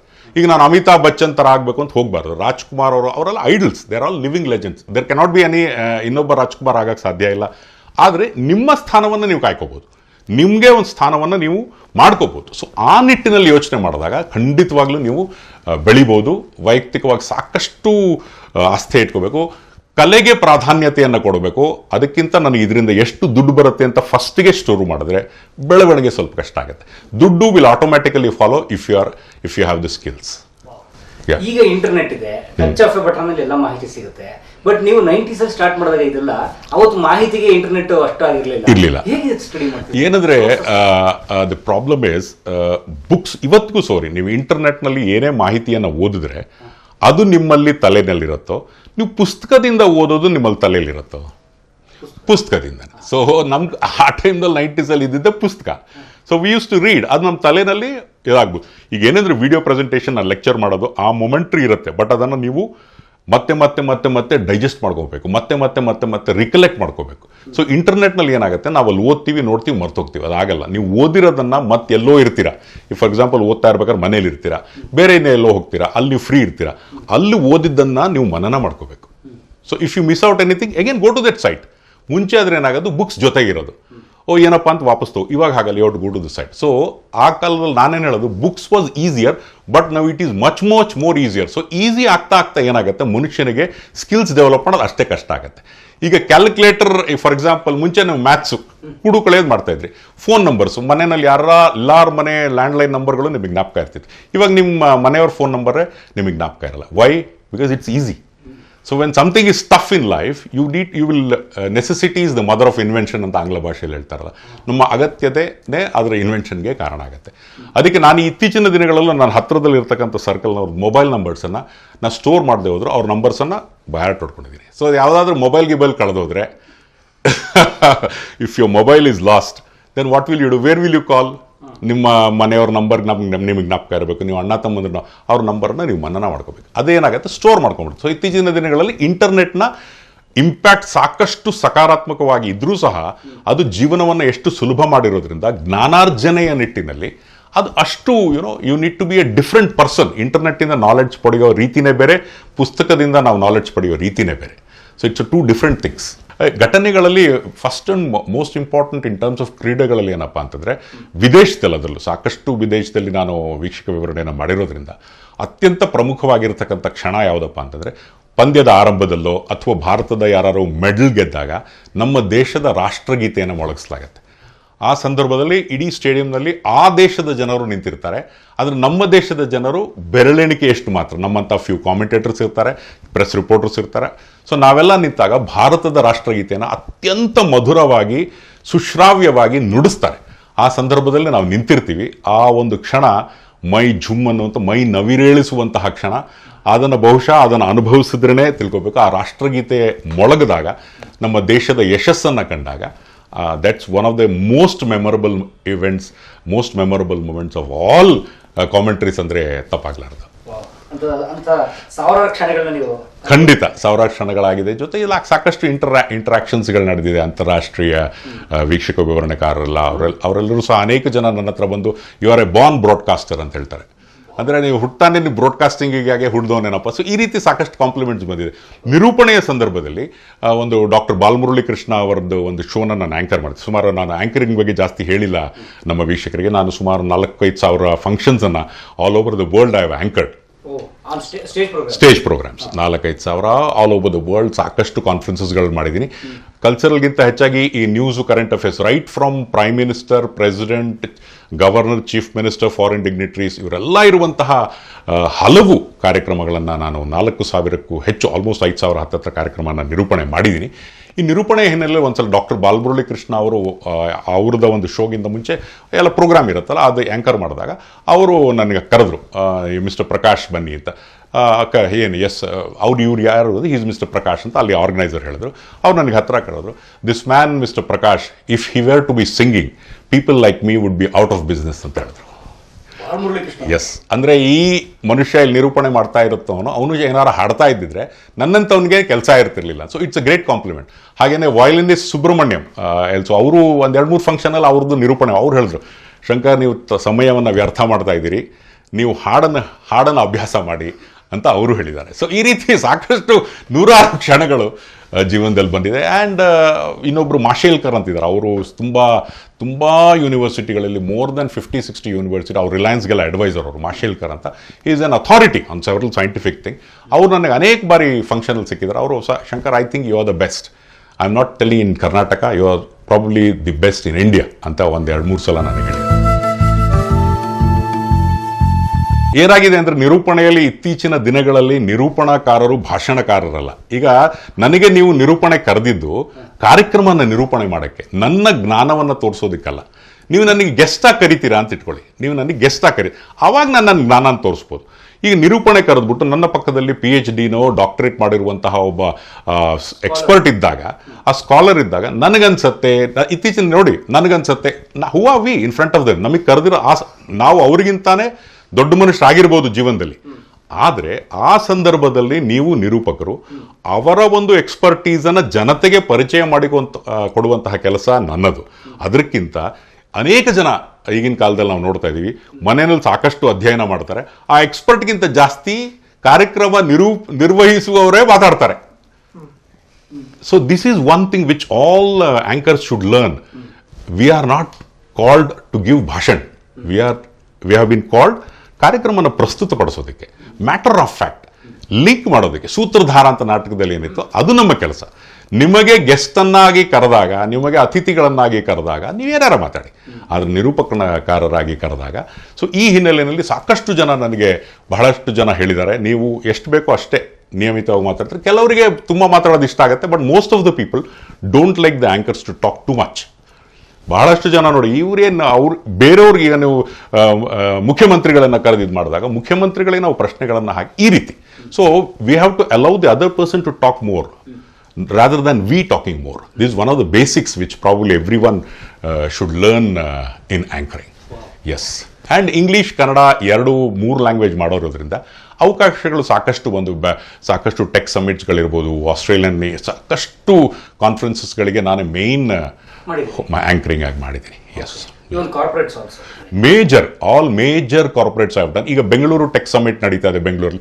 ಲಾಸ್ಟ್ 15 ವರ್ಷದಿಂದ ನಾನು regular every year I been the main anchor for Bengaluru tech summit. ಆದರೆ ಅದು ಮುಂಚೆ IT.biz ಅಂತಿತ್ತು, ಬಯೋಟೆಕ್ ಅಂತಿತ್ತು. ಈ ರೀತಿ ಬೆಂಗಳೂರಿನಲ್ಲಿ ನಡೆದಂತಹ ಮೇಜರ್ ಅಂತಾರಾಷ್ಟ್ರೀಯ ಜೊತೆಗೆ ಗ್ಲೋಬಲ್ ಇನ್ವೆಸ್ಟರ್ಸ್ ಮೀಟ್, ಆ ಎಲ್ಲ ಗ್ಲೋಬಲ್ ಇನ್ವೆಸ್ಟರ್ಸ್ ಮೀಟಲ್ಲೂ ನಾನು ಪ್ರಮುಖ ಉದ್ಘಾಟನಾ ಹಾಗೂ ಸಮಾರೋಪ ಸಮಾರಂಭಗಳಿಗೆ ನಿರೂಪಕನಾಗಿ ಕೆಲಸ ಮಾಡಿದ್ದೀನಿ. ಸೊ ಈ ರೀತಿಯಾಗಿ ಪ್ರಧಾನಮಂತ್ರಿ ಬಂದಾಗಲೂ ಸಹ ನಾನು ಕಾರ್ಯಕ್ರಮದಲ್ಲಿ ಸಾಕಷ್ಟು ಕಾರ್ಯಕ್ರಮಗಳನ್ನು, ಪ್ರಧಾನಮಂತ್ರಿ ಡಾಕ್ಟರ್ ಮನಮೋಹನ್ ಸಿಂಗ್ ಇರ್ಬೋದು, ನರೇಂದ್ರ ಮೋದಿ ಅವರು ಇರ್ಬೋದು, ಇವರೆಲ್ಲರ ಕಾರ್ಯಕ್ರಮಗಳನ್ನು ಸಹ ನಾನು ನಿರೂಪಣೆ ಮಾಡಿದ್ದೀನಿ. ಅನೇಕ ಜನ ಮುಖ್ಯಮಂತ್ರಿಗಳು, ಗವರ್ನರ್ಸು, ಇನ್ಫ್ಯಾಕ್ಟ್ ಕರ್ನಾಟಕದ ಗವರ್ನರ್ ಆಗಿದ್ದ ಹಂಸರಾಜ್ ಭಾರದ್ವಾಜ್ ಅವರು, ಡಿಮೆಲ್ಲೋ ಅಂತ ಒಬ್ಬರು ಆಕಾಶವಾಣಿಯಲ್ಲಿ ಬಹಳ ಹಿಂದೆ, ಅವರು ನೆಹರು ಕಾಲದವರು ಅನಿಸುತ್ತೆ ಅಥವಾ ಇಂದಿರಾ ಗಾಂಧಿ ಕಾಲದವರು, ಆ ಸಂದರ್ಭದಲ್ಲಿ ಅವರ ವಾಯ್ಸ್ ಭಾಳ ಫೇಮಸ್ ಆಗಿತ್ತು ಆಕಾಶವಾಣಿ ಮುಖೇನ. ಆ ಹಂಸರಾಜ್ ಭಾರದ್ವಾಜ್ ಅವರು ಬಂದು, ಆ ಧ್ವನಿ ನಿಮ್ಮ ಧ್ವನಿ ಅವರ ಧ್ವನಿ, ನಿಮ್ಮ ಧ್ವನಿ ಅವರ ಧ್ವನಿ ಅಂತಿದೆ ಅಂತ ಹೇಳಿ ಅವರೇ ಖುದ್ದು ರಾಜಭವನಕ್ಕೆ ಕರೆದು ನಾನು ಇಂಡಿಪೆಂಡೆನ್ಸ್ ಡೇ, ರಿಪಬ್ಲಿಕ್ ಡೇ ಅದು ಸಹ ದಾಖಲೆಯನ್ನು ಮಾಡಿದ್ದೇನೆ ಇಂಗ್ಲೀಷ್ ವೀಕ್ಷಕ ವಿವರಣೆಕಾರನಾಗಿ ಪರೇಡ್ ಗ್ರೌಂಡ್ಸಲ್ಲಿ. ಕಳೆದ ಸುಮಾರು 90s ಇದುವರೆಗೆ ಪ್ರತಿ ವರ್ಷ independence day, republic day, barring few foreign trips ಮಧ್ಯದಲ್ಲಿ ನನಗೆ ಕ್ರೀಡಾ ಕಾಮೆಂಟ್ರಿನೋ ಅಥವಾ ಬೇರೆ ಏನೋ ಕಾರ್ಯನಿಮಿತ್ತ ಬಿಟ್ಟರೆ, ಕಳೆದ ಸುಮಾರು 28-30 ವರ್ಷ, 30 ವರ್ಷದಿಂದ ನಿರಂತರವಾಗಿ Independence day, republic Day I been the English commentator. ಸೆಂಟ್ರಲಲ್ಲಿ ಕೆಲವ್ದು ಮಾಡಿದ್ದೀನಿ, ಸ್ಟೇಟಲ್ಲಿ ರೆಗ್ಯುಲರ್ ಸ್ಟೇಟ್ ಫಂಕ್ಷನ್ ನಡೆಯುತ್ತಾ ಅಫಿಷಿಯಲ್ ಫಂಕ್ಷನ್ಗೆ ನಿರೂಪಣೆಕಾರನಾಗಿ ಫೀಲ್ಡ್ ಮಾರ್ಷಲ್ ಮಾಣೆಕ್ ಪರೇಡ್ ಗ್ರೌಂಡಲ್ಲಿ ಕಳೆದ 30 ವರ್ಷದಿಂದ ನಾನೇ, ಬಾರಿಂಗ್ ಎ ಫ್ಯೂ ಇಯರ್ಸ್ ಮಧ್ಯ ಕೆಲವು ಬಿಟ್ಟರೆ ಕಂಟಿನ್ಯೂಸ್ ಆಗಿ ನಿರೂಪಣೆಯನ್ನು ಮಾಡಿದ್ದೀನಿ ಇಂಗ್ಲೀಷ್ನಲ್ಲಿ. ಸೊ ಅವ್ರು ಹಂಸರಾಜ್ ಭಾರದ್ವಾಜ್ ಅವರು ಆ 2 ಕಾಮೆಂಟ್ರಿನ ಕೇಳಿ ಖುದ್ದಾಗಿ ರಾಜಭವನಕ್ಕೆ ಕರೆದು, then he also came to know about my other things. He himself honoured me at Rajbhavan. ಅವರು ಖುದ್ದಾಗಿ ಕರೆದು, ನಾವು ಅನೇಕ ಹಿ ಇನ್ವೈಟೆಡ್ ಮೀ. ನಾ ಕೇಳಿದ್ರು, ನೀವು ಹೇಗೆ ಒಂದು ದೊಡ್ಡ ಕಾರ್ಯಕ್ರಮದಲ್ಲಿ ಇದು ಮಾಡ್ತೀರೋ ಅಥವಾ ನಿಮ್ಮ ಕುಟುಂಬ ವರ್ಗದವ್ರ ಜೊತೆ ಯಾವ ರೀತಿಯಾಗಿ ನೀವು ನಿಮ್ಮ ಗೌರವ ಮಾಡಬೇಕು ನೀವೇ ಹೇಳಿ ಅಂತ ಹೇಳಿದ್ರು. ನಾನು ಹೇಳಿ, ಕುಟುಂಬ ವರ್ಗದವ್ರನ್ನ ಕರೀರಿ. ಸೊ ನಮ್ಮ ಕುಟುಂಬದ ವರ್ಗದವ್ರನ್ನೆಲ್ಲ ಒಂದು ಸುಮಾರು ಜನನ ಕರೆದು ರಾಜಭವನಲ್ಲಿ ಐ ವಾಸ್ ಆನರ್ಡ್. ಎಸ್, ಒಂದು ಕಾರ್ಯಕ್ರಮಕ್ಕೆ ಹೇಗೆ ತಯಾರಾಗ್ತೀವಿ ಸರ್? ಅದೇ ಹೇಳಿದ್ನಲ್ಲ, ಮುಂಚೆ ಕಾರ್ಯಕ್ರಮದಕ್ಕೆ ತಯಾರಿಗಿಂತ ಹೆಚ್ಚಾಗಿ ನಿಮ್ಮ ವ್ಯಕ್ತಿತ್ವವನ್ನು ನೀವು ಮರಿಬಾರ್ದು. In the sense, you are, ಈಗ ನಾನು Shankar Prakash, I am Shankar Prakash, that's it. So it can't change. ನನ್ನ ಜೆನೆಟಿಕ್ಸ್ ಇರಲಿ ಏನೇ ಇರಲಿ, ಇವೆಲ್ಲ ನಾನು ಪಡೆದು ಬಂದಂತಹ ವರಗಳು. ಆ ವರಗಳನ್ನು ಒಂದು ಕಾರ್ಯಕ್ರಮದಲ್ಲಿ ಹೇಗೆ ತಯಾರಿಯನ್ನು ನಡೆಸಬೇಕು ಅಂತಂದರೆ, ಫಸ್ಟ್ ಆ್ಯಂಡ್ ಫಾರ್ಮೋಸ್ಟ್ ಥಿಂಗ್, ನಾವು ಹೊರಗಡೆ ನಡೆಯುವಂತಹ ವಿದ್ಯಮಾನಗಳಿಂದ ನಮ್ಮ ಮೇಲೆ ಅದು ಪ್ರಭಾವ ಬೀರಬಾರ್ದು. ನಾಳೆ 1,00,000 ಜನ ಇರ್ತಾರಲ್ಲಪ್ಪ ಕಾರ್ಯಕ್ರಮದಲ್ಲಿ, ಅಯ್ಯೋ ಇಡೀಯವರೆಲ್ಲ ಕೇಳ್ತಾರಲ್ಲಪ್ಪ, ಇದೇನು ಮಾಡೋದಪ್ಪ, ಅದು ನಾವು ಕೇಳಿದಾಗ ಭಯ ಶುರುವಾಗುತ್ತೆ. ಆ ಕಾರಣದಿಂದ ನನ್ನ ಕೆಲಸವನ್ನು, ಅದೇ internal to external is how you have to prepare. ಅಂದರೆ ನಾನು ಫಸ್ಟು ಈಗ ಇಂಟ್ರೊಡಕ್ಷನ್ ಹೇಗಿರಬೇಕು, ಇವ್ರ ಇಂಟ್ರೊಡಕ್ಷನ್ ಹೇಗೆ ಕೊಡಬೇಕು, ಕಾರ್ಯಕ್ರಮನ ಹೇಗೆ ಲೀಕ್ ಮಾಡಬೇಕು, ಅದ್ರ ಬಗ್ಗೆ ಸಾಕಷ್ಟು ಅಧ್ಯಯನವನ್ನು ಮಾಡಬೇಕು. ರಾದರ್ ದ್ಯಾನ್ ಅಲ್ಲಿ ನಾನು ಯಾವ ಡ್ರೆಸ್ಸನ್ನು ಹಾಕ್ಕೊಂಡು ಹೋಗಲಿ, ನಾನು ಚೆನ್ನಾಗಿ ಕಾಣ್ತೀನ, ಅಲ್ಲಿ ಜನ ನನ್ನನ್ನು ಗುರುತಿಸ್ತಾರ, ನಾನು ಫೋಟೋ ತಗೋಬೋದಾ, ನಾನು ಸೆಲ್ಫಿ ತೆಗೆದುಕೋಬೋದಾ, ನಾನು ಎಲ್ಲ ಫೇಸ್ಬುಕ್ನಲ್ಲಿ ಹಾಕ್ಬೋದಾ, ಈ ರೀತಿ ಅನ್ನೋ ಅಂಶಗಳಿಗಿಂತ ಹೆಚ್ಚಾಗಿ how to present the program the best. ಆಮೇಲೆ ಮಹಾತ್ಮ ಗಾಂಧೀಜಿಯವರು ಹೇಳಿದಂಥ ಒಂದು ಮಾತನ್ನು ನಾವು ಮರೆಯೋಗಿಲ್ಲ. ಇದೇ ನನ್ನ ಅಂದರೆ ಅವ್ರು ಹೇಳಿರೋದು ಒಂದು ಸ್ಟೇಟ್ಮೆಂಟನ್ನು ಗುರುತಿಸಿ ಅದು ಯಾವ ರೀತಿ ಇದೆ ಅಂದರೆ, ಈ ಪ್ರಯತ್ನ ಹೇಗಿರಬೇಕು ಅಂತಂದರೆ, ಇದೇ ನನ್ನ ಕಡೆ ಪ್ರಯತ್ನ, ಅಂದರೆ ನಂದು ಇದೇ ಕಡೆ ಈವೆಂಟ್, ಇದಾದಮೇಲೆ ನನಗೆ ಈವೆಂಟ್ ಬರಲ್ಲ. ಆದರೆ ಈ ಈವೆಂಟನ್ನು ನಾನು ಮೊದಲನೇ ಈವೆಂಟ್ ಥರ ಯಾವ ರೀತಿ ನಾನು ಅತ್ಯಂತ ಭಕ್ತಿ ಗೌರವದಿಂದ ತಯಾರಾಗಿ ಹೋಗ್ತೀನೋ, ಪ್ರತಿಯೊಂದು ಈವೆಂಟ್ಗೂ ಇದು ನನ್ನ ಮೊದಲನೇ ಈವೆಂಟ್ ಅಂತ ತಯಾರಾಗಿ ಹೋಗಬೇಕು. ಕರ್ಮಣ್ಯೇವಾಧಿಕಾರಸ್ಥೆ ಥರ ಶ್ರೀಕೃಷ್ಣ ಹೇಳ್ದಂಗೆ. ಆದರೆ ದೇವರಿಗೆ ಇಚ್ಛೆ ಇರಲಿಲ್ಲ ಅಂದರೆ ಇದೇ ನನ್ನ ಕಡೆ ಈವೆಂಟ್, ಇದಾದಮೇಲೆ ನನಗೆ ಸಿಗೋದಿಲ್ಲ, ಅದಕ್ಕೂ ತಯಾರಾಗಿರಬೇಕು. ಆದರೆ ಹೋಗ್ಬೇಕಾದ್ರೆ ನಮ್ಮ ತಯಾರಿ ಹೇಗಿರಬೇಕು ಅಂದರೆ, ನನ್ನ ಮೊದಲನೇದು ಹೇಗಿದೆ ಅದೇ ಒಂದು ಭಕ್ತಿಯಿಂದ, ವಿತ್ ಸಿನ್ಸಿಯಾರಿಟಿ, ಕಮಿಟ್ಮೆಂಟ್, ಡೆಡಿಕೇಶನ್ ಇಂದ ಹೋಗಿ ಅಷ್ಟೇ ಭಕ್ತಿಯಿಂದ ಕಾರ್ಯಕ್ರಮನ ನಿರೂಪಣೆ ಮಾಡಿದ್ರೆ ಅದು ನಿಮ್ಮ ಕಡೆ ಕಾರ್ಯಕ್ರಮ ಆಗೋದೇ ಇಲ್ಲ, ಇನ್ನೂ ಹೆಚ್ಚೆಚ್ಚು ಕಾರ್ಯಕ್ರಮಗಳು ಬರುತ್ತೆ. ಆದರೆ ಏನೋ ಒಂದು ಬೆಳವಣಿಗೆ ನಡೀತು ನಿಮಗೆ ಗೊತ್ತಿಲ್ಲದೆ, ಅದು ನಿಮ್ಮ ಕಡೆ ಅದಕ್ಕೂ ನೀವು ತಯಾರಾಗಿರ್ಬೇಕು. ಈ ರೀತಿಯಾದಂಥ ಒಂದು ಮೈಂಡ್ ಸೆಟ್ಟನ್ನು ಡೆವಲಪ್ ಮಾಡಿಕೊಂಡಾಗ I think you will always be successful. ನಿಮ್ಮೊಂದಿಗೆ ನೀವೇ ಸ್ಪರ್ಧೆ ಮಾಡಬೇಕು. ಹಾಗಂತೇಳಿ ಹೊರಗಡೆ ನಡೆಯುವಂಥ ವಿದ್ಯಮಾನಗಳ ಬಗ್ಗೆ ಇಡಬಾರ್ದು, ತಲೆ ಕೆಡಿಸ್ಕೋಬಾರ್ದು ಅಂತಲ್ಲ. ಆದರೆ ಅವ್ರು ಹಿಂಗೆ ಮಾಡಿಬಿಟ್ರು, ಇವ್ರು ಹಿಂಗೆ ಮಾಡಿಬಿಟ್ರು, ಅದು ಆ ರೀತಿಯಾದಂತಹ ಬೆಳವಣಿಗೆ ಸಾಧ್ಯನೇ ಇಲ್ಲ. ನಿಮ್ಮ ಪಾತನ್ನು you tread your own path. Australian captain Ricky Ponting ಒಂದು ಸಲ ಹೇಳಿದರು, ಈಗ ನೀವು ಕೇಳಿದ ಪ್ರಶ್ನೆ ಅದೇ ರೀತಿ ಈಗ ಸಾಕಷ್ಟು ನಮ್ಮ ಇಂಡಿಯನ್ ಕ್ಯಾಪ್ಟನ್ಸು ಎಲ್ಲ ಹೇಳಿದ್ದಾರೆ, what's your strategy tomorrow to play against India ಅಂತ ಅವ್ರಿಗೆ ಕೇಳಿದ್ರೆ, there is no strategy, we do our strategy, let them do theirs, whose strategy is best will win, right? ಈಗ ಇಂಡಿಯಾ ಅವರು ಅಂದರೆ ನೀವು ಅದಕ್ಕೆ ಗೇಮ್ ಪ್ಲ್ಯಾನ್ ಮಾಡಬೇಕಾಗತ್ತೆ. ಕೊಹ್ಲಿಗೆ ಈ ಬಾಲ್ ಹಾಕಿದ್ರೆ ಔಟ್ ತೆಗಿಬೋದು, ಆ ರೀತಿ ಪ್ಲ್ಯಾನ್ ಮಾಡ್ಬೋದು. ಅದಕ್ಕಿಂತ ಹೆಚ್ಚಾಗಿ ಭಾರತದವರು ಅವ್ರ ಕ್ಯಾಪ್ಟನ್ ಏನು ಥಿಂಕ್ ಮಾಡ್ತಾರೆ, ಅವರೆಲ್ಲಿ ಫೀಲ್ಡ್ ಪ್ಲೇಸ್ಮೆಂಟ್ ಮಾಡ್ತಾರೆ, ಇದಕ್ಕೆ ಅನ್ನೋಕ್ಕಿಂತ ನನ್ನ ಸ್ಟ್ರೆಂತ್ಸ್ ಏನು, ಸ್ಟ್ರಾಟ್ ಅನಾಲಿಸಿಸ್ ಮಾಡ್ಕೋಬೇಕು. ಸ್ಟ್ರೆಂತ್, ವೀಕ್ನೆಸ್, ಆಪರ್ಚುನಿಟೀಸ್, ಥ್ರೆಟ್ಸ್, ಇವು 4 ಜೀವನವನ್ನು ಅನಲೈಸ್ ಮಾಡಿದಾಗ ಯು ವಿಲ್ ಗೋ ಅಪ್. ನನ್ನ ಸ್ಟ್ರೆಂತ್ಸ್ ಏನು, ನನ್ನ ವೀಕ್ನೆಸ್ ಏನು, ಆ ವೀಕ್ನೆಸ್ಸನ್ನು ಸ್ಟ್ರೆಂತಾಗಿ ಕನ್ವರ್ಟ್ ಮಾಡೋದು ಹೇಗೆ, ನನಗೆ ಸಿಗುವಂಥ ಆಪರ್ಚುನಿಟೀಸ್ಗಳನ್ನು ಹೇಗೆ ತೆಗೆದುಕೋಬೇಕು, ನನಗೆ ಯಾವ್ಯಾವ ಥ್ರೆಟ್ಸ್ ಇದೆ, ಆ ಥ್ರೆಟ್ಗಳನ್ನು ಹೇಗೆ ನೆಗೆಟ್ ಮಾಡಬೇಕು, ಈ ರೀತಿ ಸ್ವಾಟ್ ಅನಾಲಿಸಿಸ್. MBA ಮಾಡಿರೋದ್ರಿಂದ ಬಹುಶಃ ಇವೆಲ್ಲ ಸ್ವಲ್ಪನೇ ಗೊತ್ತಿದೆ, ಸ್ವಾಟ್ ಅನಾಲಿಸಿಸ್. ಎಸ್, ಸೊ ಇದೆಲ್ಲ ಸ್ವಲ್ಪ ಅಳವಡಿಸ್ಕೊಂಡಾಗ ಖಂಡಿತವಾಗ್ಲೂ ನಾವು ಯಶಸ್ಸು ಆಗೋದಕ್ಕೆ ಸಾಧ್ಯ ಇದೆ. ಸೊ ನಿಮ್ಮ MBA ಇಂಜಿನಿಯರಿಂಗ್, ನಿಮ್ಮೆಲ್ಲ ಅನುಭವಗಳು ನಿಮ್ಮ ಆಂಕರಿಂಗ್, ನಿರೂಪಣೆ ಖಂಡಿತ ಉಪಯೋಗ ಆಗೇ ಆಗುತ್ತೆ. ಅದಕ್ಕೆ ನಾನು ಹೇಳೋದು, ಯಾರ್ಯಾರು ಈ ಕಾರ್ಯಕ್ರಮನ ನೋಡ್ತಿರೋ ತಂದೆ ತಾಯಂದ್ರು ನಿಮಗೆ ಓದಿ ಅಂತ ಹೇಳಿದ್ರೆ ಅದು doesn't mean you are wasting your time. ನಾನು ಹೇಳೋದು ಶಿಕ್ಷಣದಂತಹ ಭದ್ರವಾದ ಬುನಾದಿ ಯಾವ ರಂಗಕ್ಕೆ ಹೋದ್ರು ಸಹ, ನಾನು ಹೇಳೋದು ಇಂಜಿನಿಯರಿಂಗೇ ಮಾಡಬೇಕು, ಮೆಡಿಕಲ್ಲೇ ಮಾಡಬೇಕು ಅಂತ ಹೇಳ್ತಾ ಇಲ್ಲ. ಶಿಕ್ಷಣದಲ್ಲಿ ನೀವು ಅತ್ಯುತ್ತಮ ರಿಸಲ್ಟ್ ಪಡಿಬೇಕು ಅಂತೇನಿಲ್ಲ, ಆದರೆ ನಿಮ್ಮ ಜೀವನದ ಹಾದಿಗೆ ಅದೊಂದು ಭವ್ಯವಾದ ಭದ್ರವಾದ ಬುನಾದಿಯನ್ನು ಹಾಕತ್ತೆ. ನೀವು ಚೆನ್ನಾಗಿ ಓದಿದ್ರೆ ತಂದೆ ತಾಯಂದ್ರಿಗೂ ಇಷ್ಟ, ನಿಮ್ಮ ಪ್ಯಾಷನ್ಗೆ ಅವರೇನು ಅಡ್ಡ ಬರಲ್ಲ. ಅದ್ರ ಬಿಟ್ಟು ನಾನು ಇದನ್ನೇ ಮಾಡ್ತೀನಿ ಮಾಡಿ, ಆದರೆ ಎಲ್ಲರೂ ತೆಂಡೂಲ್ಕರ್ ಆಗಕ್ಕೆ ಸಾಧ್ಯ ಇಲ್ಲ. ಕೆಲವರು ಬಾರ್ನ್ ಜೀನಿಯಸ್ ಇರ್ತಾರೆ, ಅವರು they can afford to miss education, but most of us cannot. ಅರ್ಥ ಆಯ್ತಲ್ಲ ನಾಳೆ? ಈಗ ತೆಂಡೂಲ್ಕರ್ ಬೇಕಾದ್ರೆ ಅವರು, ಯಾಕಂದ್ರೆ ಅವರು ಜೀನಿಯಸ್, ಅದು ಕೆಲವರಿಗೆ ಮಾತ್ರ ವರ ಇರುತ್ತೆ. ಆದರೂ ಸಹ ಅದ್ರ ಜೊತೆಗೆ ನೀವು ಶಿಕ್ಷಣವೂ ಸೇರಿದ್ರೆ ನೀವೆಲ್ಲಿ ಹೋಗ್ತೀರ ಲೆಕ್ಕ ಹಾಕಿ. ಈಗ Anil Kumble is an engineer, Javagal Srinath is an engineer, ಅವರು ಸಹ ಲೆಜೆಂಡ್ಸ್. ಆದರೆ ಈ ಇಂಜಿನಿಯರಿಂಗ್ ಬ್ಯಾಕ್ಗ್ರೌಂಡ್ ಇದು ಏನಾಗುತ್ತೆ, ನಿಮ್ಮ ಒಂದು ಥಾಟ್ ಪ್ರೊಸೆಸ್, ಅದರಲ್ಲೂ ವಿಶೇಷವಾಗಿ ವೃತ್ತಿಪರ ಕೋರ್ಸ್ಗಳನ್ನು ಮಾಡಿದ್ರೆ ನಿಮ್ಮ ಥಾಟ್ ಪ್ರೊಸೆಸ್ಸೇ ಚೇಂಜ್ ಆಗಿ. ಈ ಭಾರತದಲ್ಲಿ ವೃತ್ತಿಪರ ಕೋರ್ಸ್ ಬಿಟ್ಬಿಡಿ, ಈಗ ಬೇರೆ ಕಾಲೇಜುಗಳು ಸಹ ಅಷ್ಟೇ ಅತ್ಯುತ್ತಮವಾಗಿ ಬೆಳವಣಿಗೆ ಕಂಡಿದೆ. ನಾನು ಹೇಳಿದ 90s ಆಗ ಇಂಜಿನಿಯರಿಂಗ್, ಮೆಡಿಕಲ್ ಇವೆರಡು ವೃತ್ತಿಪರ ಮಾತ್ರ ಇತ್ತು. ಆ ಕಾಲೇಜುಗಳಲ್ಲಿ ಉತ್ತಮ ಶಿಕ್ಷಣ ಸಿಗ್ತದೆ. ಈಗ ಪ್ರತಿಯೊಂದು ಕಾಲೇಜಿನಲ್ಲೂ ಸಹ ಉತ್ತಮ ಶಿಕ್ಷಣ ಸಿಗುತ್ತೆ. ಸೊ ಆ ಶಿಕ್ಷಣವನ್ನು ಪಡೆದುಕೊಂಡಾಗ ನಿಮ್ಮ ಒಂದು ಪ್ಯಾಷನ್ ಏನಿದೆ ಅದು ಡೆವಲಪ್ ಮಾಡೋಕ್ಕೆ ಹೆಲ್ಪ್ ಆಗುತ್ತೆ. ನೀವು ಅದೇ ಕೆಲಸ ಮಾಡಬೇಕು ಅಂತೇನಿಲ್ಲ, but there is nothing wrong if you become an educated person. So it's always helps in your life. ಜೊತೆಗೆ ನೀವು ಇತರರೆಡೆಗೆ ನಿಮ್ಮ ಭಾವನೆಗಳು ಯಾವ ರೀತಿಯಾಗಿದೆ, ಮಹಿಳೆಯರಿಗೆ ಗೌರವವನ್ನು ಕೊಡೋದಾಗಲಿ, ಈ ರೀತಿಯಾದಂತಹ ಒಂದು ವಾತಾವರಣವನ್ನು ನಾವು ಕಾಲೇಜು, ಸ್ಕೂಲ್ಗಳಲ್ಲಿ ನೋಡಿದಾಗ ಯಾರೂ ಸಹ ನನ್ನ ಪ್ರಕಾರ ಶಿಕ್ಷಣವನ್ನು ನೆಗ್ಲೆಕ್ಟ್ ಮಾಡಬಾರ್ದು. ನಾನು ಇದನ್ನೇ ಮಾಡಿ ಲಾಯರ್ ಆಗಿ, ಡಾಕ್ಟರ್ ಆಗಿ, ಇಂಜಿನಿಯರ್ ಆಗಿ ಅಂತ ಹೇಳ್ತಾ ಇಲ್ಲ. ಆದರೆ ಶಿಕ್ಷಣವನ್ನು ಆ ವಯಸ್ಸಿನಲ್ಲಿ ಮೊದಲ 20-25 ವರ್ಷ ನೀವು ಬೇರೆಯವರ ಪಾಲಾಗಿ ಅವ್ರು ಕೊಟ್ಟಂತಹ ಶಿಕ್ಷಣ ತಂದೆ ತಾಯಿ ಇರ್ಬೋದು, ಗುರುಗಳಾದರೆ ಮುಂದಿನ ನಿಮ್ಮ ಬದುಕಿರುವವರೆಗೆ ಅದು 50 ವರ್ಷ ಇರ್ಬೋದು, 70 ವರ್ಷ, that life is yours. First 20-25 years, dedicate yourself to somebody else. The next 50 years is yours. Absolutely. ಅಲ್ವಾ? 20-25 years ನೀವು ಬೇರೆಯವ್ರು ಹೇಳಿದ್ರೆ, ನಮ್ಮ ತಂದೆ ತಾಯಿ ಹೇಳಿದ್ರೆ ಓದು. ಅದಾದ್ಮೇಲೆ ನೀವು ಹೇಳಿದಾಗ ನಿಮ್ಮ ತಂದೆ ತಾಯಿ ಕೇಳ್ತಾರೆ, ಎಲ್ಲರೂ ಕೇಳ್ತಾರೆ. ಯಾಕೆ ಅಂತಂದರೆ ನೀವೊಬ್ಬ ಪ್ರಬುದ್ಧ ಮನುಷ್ಯನಾಗಿ ರೂಪುಗೊಂಡಿರ್ತೀರ. ಆ ಸಂದರ್ಭದಲ್ಲಿ ನೀವು ಇಷ್ಟೇ ಸಂಬಳ ತರಬೇಕು ಅಂತ ನಿಮ್ಮ ತಂದೆ ತಾಯಿಯವರೇನು ನೋಡಲ್ಲ. ನನ್ನ ಮಗ ಒಂದು ಮೆಚ್ಯೂರ್ ಆದ, ಎಲ್ಲ ಜೀವನದಲ್ಲಿ ಏನೋ ಮಾಡ್ತಾನಪ್ಪ, ಆ ಒಂದು ಹಂತಕ್ಕೆ ಬರೋ ಸಾಧ್ಯತೆ. Yes, Doordarshan also was, I have to be first and foremost thing, I have to be profusely thankful for Akashvani ಮತ್ತು ದೂರದರ್ಶನ. ದೂರದರ್ಶನನೂ ಹೇಗಾಗಿತ್ತು ಅಂದರೆ, ದೂರದರ್ಶನದಲ್ಲಿ ಅಲ್ಲಿ ಕೆಲವು ಸಂದರ್ಶನಗಳನ್ನು ನಾನು ಬೆಂಗಳೂರಲ್ಲಿ ಬಂದಾಗ ಆಗ್ತಾನೆ, ಇನ್ನು ಆಲ್ ಓವರ್ ಕರ್ನಾಟಕ ನೆಟ್ವರ್ಕ್ ನಿಧಾನಕ್ಕೆ ಆಗ್ತಾ ಇತ್ತು 90s. ಬೇರೆ ಚಾನಲ್ ಇರಲಿಲ್ಲ. ಅದು ನಾವು ಬಂದು ಒಂದು 2-3 ವರ್ಷ ಆದಮೇಲೆ ಉದಯ ಟಿ ವಿ ಎಲ್ಲ ಬಂತು. ಆ ಸಂದರ್ಭದಲ್ಲಿ ನಾನು ದೂರದರ್ಶನಕ್ಕೆ ಒಂದು 2-3 ಸಲ ಹೋಗಿದ್ದೆ.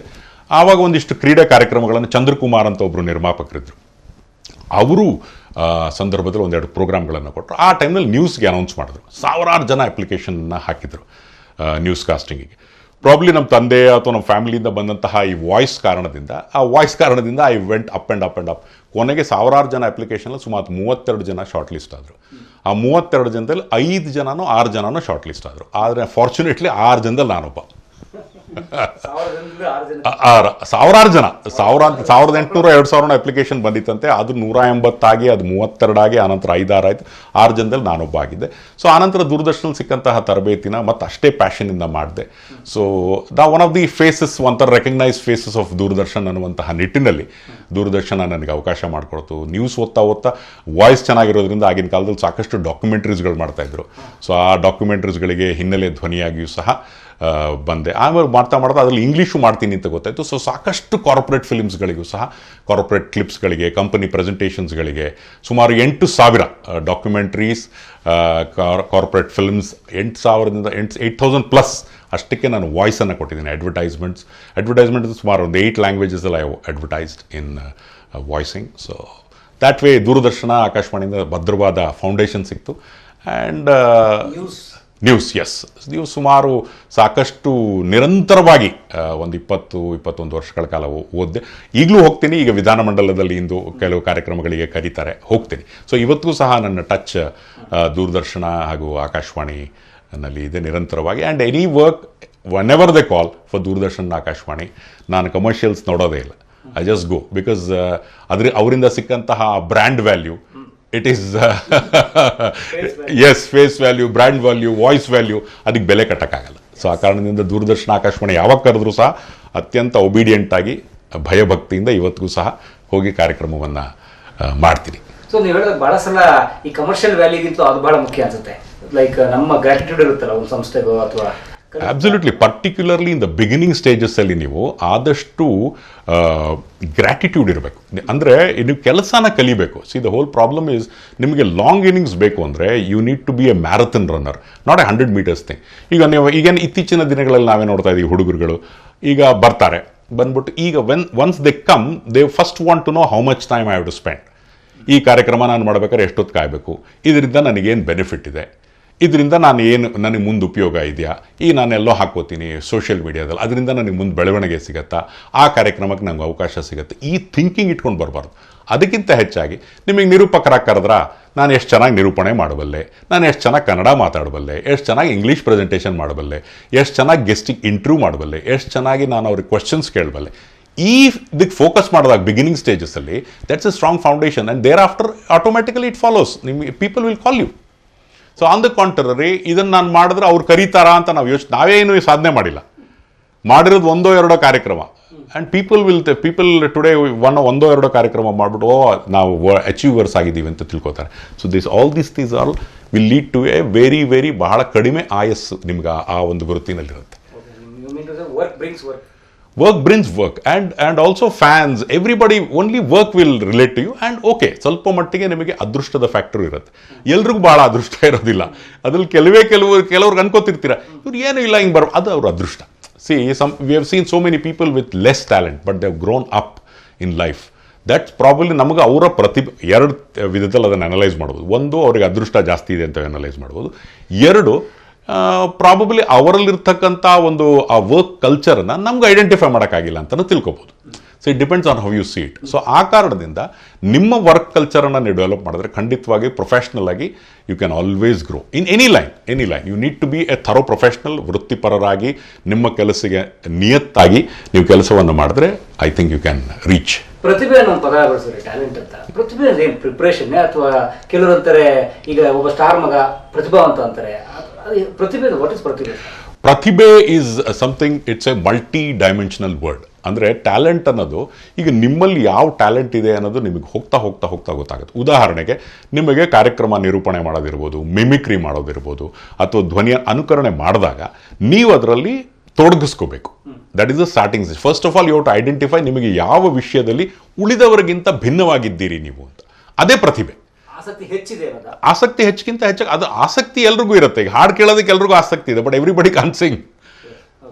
ಏನಂದರೆ ನಿಮ್ಗೆ ಆ ಪ್ರತಿಭೆ ಗೊತ್ತಾಗುತ್ತೆ. ಅದು ಗೊತ್ತಾದಾಗ ನಿಮ್ಗೆ ಅನ್ಸುತ್ತೆ ಇದರಲ್ಲಿ ನನ್ನನ್ನು ನಾನು ತೊಡಗಿಸ್ಕೊಂಡ್ರೆ, if I get involved in myself, I have got a talent to sing ಅಂತ. ಆದರೆ you need to grow, you need to add. ಅದಕ್ಕೆ ನಿಮ್ಮ ಅಸ್ತ್ರಗಳನ್ನು, ಶಸ್ತ್ರಾಸ್ತ್ರಗಳನ್ನು ಆ ಒಂದು ನಿಟ್ಟಿನಲ್ಲಿ ನೀವು ಆ್ಯಡ್ ಮಾಡಿದಾಗ ಆ ಪ್ರತಿಭೆಯನ್ನು ಪ್ರತಿಭೆಯಾಗಿ ಕನ್ವರ್ಟ್ ಮಾಡಿ ಪೊಟೆನ್ಷಿಯಲನ್ನು ರಿಯಾಲಿಟಿಯಾಗಿ ಮಾಡ್ಬೋದು. ಅದ್ರ ಬದಲು ಪ್ರತಿಭೆ ನಾನು ನನ್ನ ಪ್ರತಿಭೆ ಇದು, ನನ್ನ ಮುಂದೆ ಯಾರೂ ಇಲ್ಲ ಅಂತ ನೀವು ಅಲ್ಪನಾಗಿ ಯೋಚನೆ ಮಾಡಿದಾಗ ಆ ಪ್ರತಿಭೆ ಬೆಳೆಯೋದಿಲ್ಲ. ಪ್ರತಿಭೆಯನ್ನು ಪ್ರತಿಯೊಬ್ಬರಲ್ಲೂ ಒಂದೊಂದು ಪ್ರತಿಭೆ ಇದ್ದೇ ಇರುತ್ತೆ.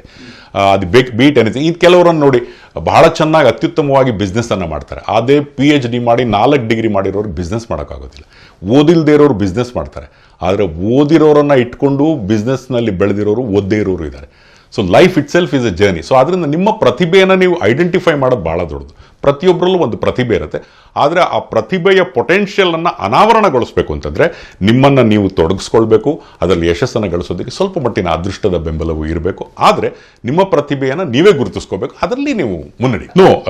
ಕೆಲವ್ರು ಏನಾಗುತ್ತೆ ಅಂದರೆ ಯಶಸ್ಸು ಸಿಕ್ಕ ತಕ್ಷಣ ಏನಾಗುತ್ತೆ, lot of people what the thing is, ಯಶಸ್ಸು ಕೆಲವು ಸಲ ತಲೆಗೆ ಹೋಗಬಾರ್ದು. In the sense what I do is right ಅಂತ ನಾವು ಯಾವಾಗ ಅನ್ಕೋತೀವೋ, every day is a learning process.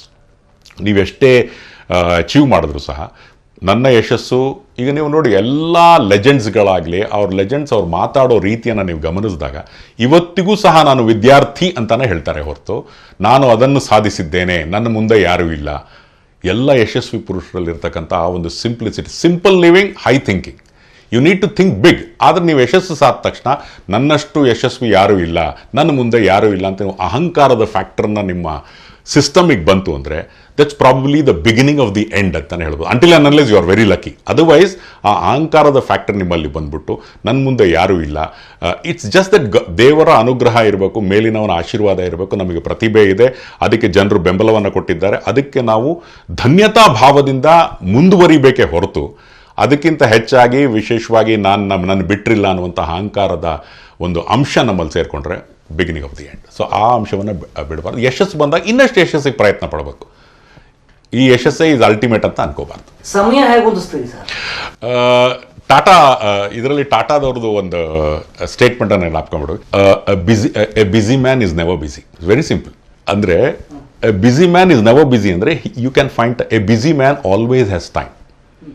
ಆ ರೀತಿ ನೀವು ಪ್ಲ್ಯಾನ್ ಮಾಡ್ಕೋಬೇಕಾಗತ್ತೆ ದಿನಗಳನ್ನು. ಈಗ ನಾನು ಬ್ಯುಸಿ ಇದ್ದೀನಿ ಅಂತ ತಿಳ್ಕೊಂಡ್ರೆ ನಿಮಗಿಂತ ಜಾಸ್ತಿ ಬ್ಯುಸಿ ಭಾಳ ಜನ ಇರ್ತಾರೆ. That we don't understand. ನಾನೇ ಮಾಡ್ತಾ ಇರೋದು ದೊಡ್ಡದು ಅಂದಾಗ ಮಾತ್ರ ನಿಮಗೆ ಸಮಯದ ಅಭಾವ ಗೊತ್ತಾಗುತ್ತೆ. ಅದಕ್ಕಿಂತ ಹೆಚ್ಚಾಗಿ ಕ್ಲೀನಾಗಿ ನಿಮ್ಮ ದಿನಚರಿಯನ್ನು ನೀವು ಪ್ಲ್ಯಾನ್ ಮಾಡಿಕೊಂಡ್ರೆ ಖಂಡಿತವಾಗಲೂ ಹಲವು ಕೆಲಸಗಳನ್ನು ನಾವು ನಿರಂತರವಾಗಿ, A busy man as always time ಅಂತ ಟಾಟಾ ಅವ್ರು ಹೇಳಿದ್ದಾರೆ. ಈಗ ಅಲ್ಲಿ ನೋಡಿ, ಟಾಟಾ ಇರ್ಬೋದು, ಅನೇಕ ಕಾರ್ಪೊರೇಟ್ ಕಂಪನಿಗಳಲ್ಲಿ ಆಫೀಸ್ ಅವರ್ಸಲ್ಲಿ ಮಾಡಿದ್ರು ಔಟ್ಪುಟ್ ಈಸ್ ಪ್ರೆಡಿ ಹೈ. ಮುಂಚಿನ ದಿನಗಳಲ್ಲಿ ಆಫೀಸಲ್ಲಿ ಜಾಸ್ತಿ ಹೊತ್ತಿದ್ರೆ ಒಂದು ಕೆಲಸ ಮಾಡ್ತಾನೆ. No, it depends on your productivity, ನಿಮ್ಮ ಕಮಿಟ್ಮೆಂಟ್. ಆ ಆಫೀಸ್ನಲ್ಲಿ ನಿಮ್ಮ ಕಾಂಟ್ರಿಬ್ಯೂಷನ್ ಏನು. ನೀವು 3 ಗಂಟೆಯಲ್ಲಿ ಇದ್ಬಿಟ್ಟು ಮಾಡುವಂತಹ ಕಾಂಟ್ರಿಬ್ಯೂಷನನ್ನು ಕೆಲವರು 8 ಗಂಟೆ ಕಾಲ ಇದ್ರೂ ಸಹ ಆ ಕಾಂಟ್ರಿಬ್ಯೂಷನ್ ಮಾಡೋಕ್ಕಾಗಲ್ಲ. So that's how you need to pick up your skills and definitely it's always possible. ಆದರೆ ಎಲ್ಲೋ ಒಂದು ಕಡೆ ಒಂದು ಕೆಲಸದಿಂದ ಇನ್ನೊಂದು ಕೆಲಸದ ಮೇಲೆ ಎಫೆಕ್ಟ್ ಆಗುತ್ತೆ ಅಂದಾಗ you need to draw a line. So ಆವಾಗ ಅದನ್ನು ಮಾಡ್ತೀನಿ, ಇದನ್ನು ಮಾಡ್ತೀನಿ, if it acts on your system, ನಿಮ್ಮ ಇದ್ರ ಮೇಲೆ ಸಾಕಷ್ಟು ಒತ್ತಡಗಳನ್ನು ಮಾಡಿ ಅದನ್ನು ಮಾಡಲೇಬೇಕು ಅನ್ನುವಂಥ ಛಲಕ್ಕಿಂತ ಹೆಚ್ಚಾಗಿ you must decide, you must draw a line. ಇದಿಷ್ಟು ಮಾಡಬೇಕು. So you need to demarcate yourself. ಆವಾಗ ಎಷ್ಟು ಬೇಕಾದ್ರೆ ಕೆಲಸ ಮಾಡ್ಬೋದು. ಆ ಥರದ್ದು ಹಾಗೆ ನೀವು ಕೆಲಸ ಬಿಟ್ಟಿದ್ದ ಅಂತ? ಇಲ್ಲ ಕೆಲಸ ಬಿಟ್ಟಿದ್ದು ಅದಕ್ಕಾಗಿಲ್ಲ. ಇನ್ನು ಹೈ ಎಂಡ್ ನನಗೆ ಪೊಸಿಷನ್ಸ್ಗಳಿದ್ವು.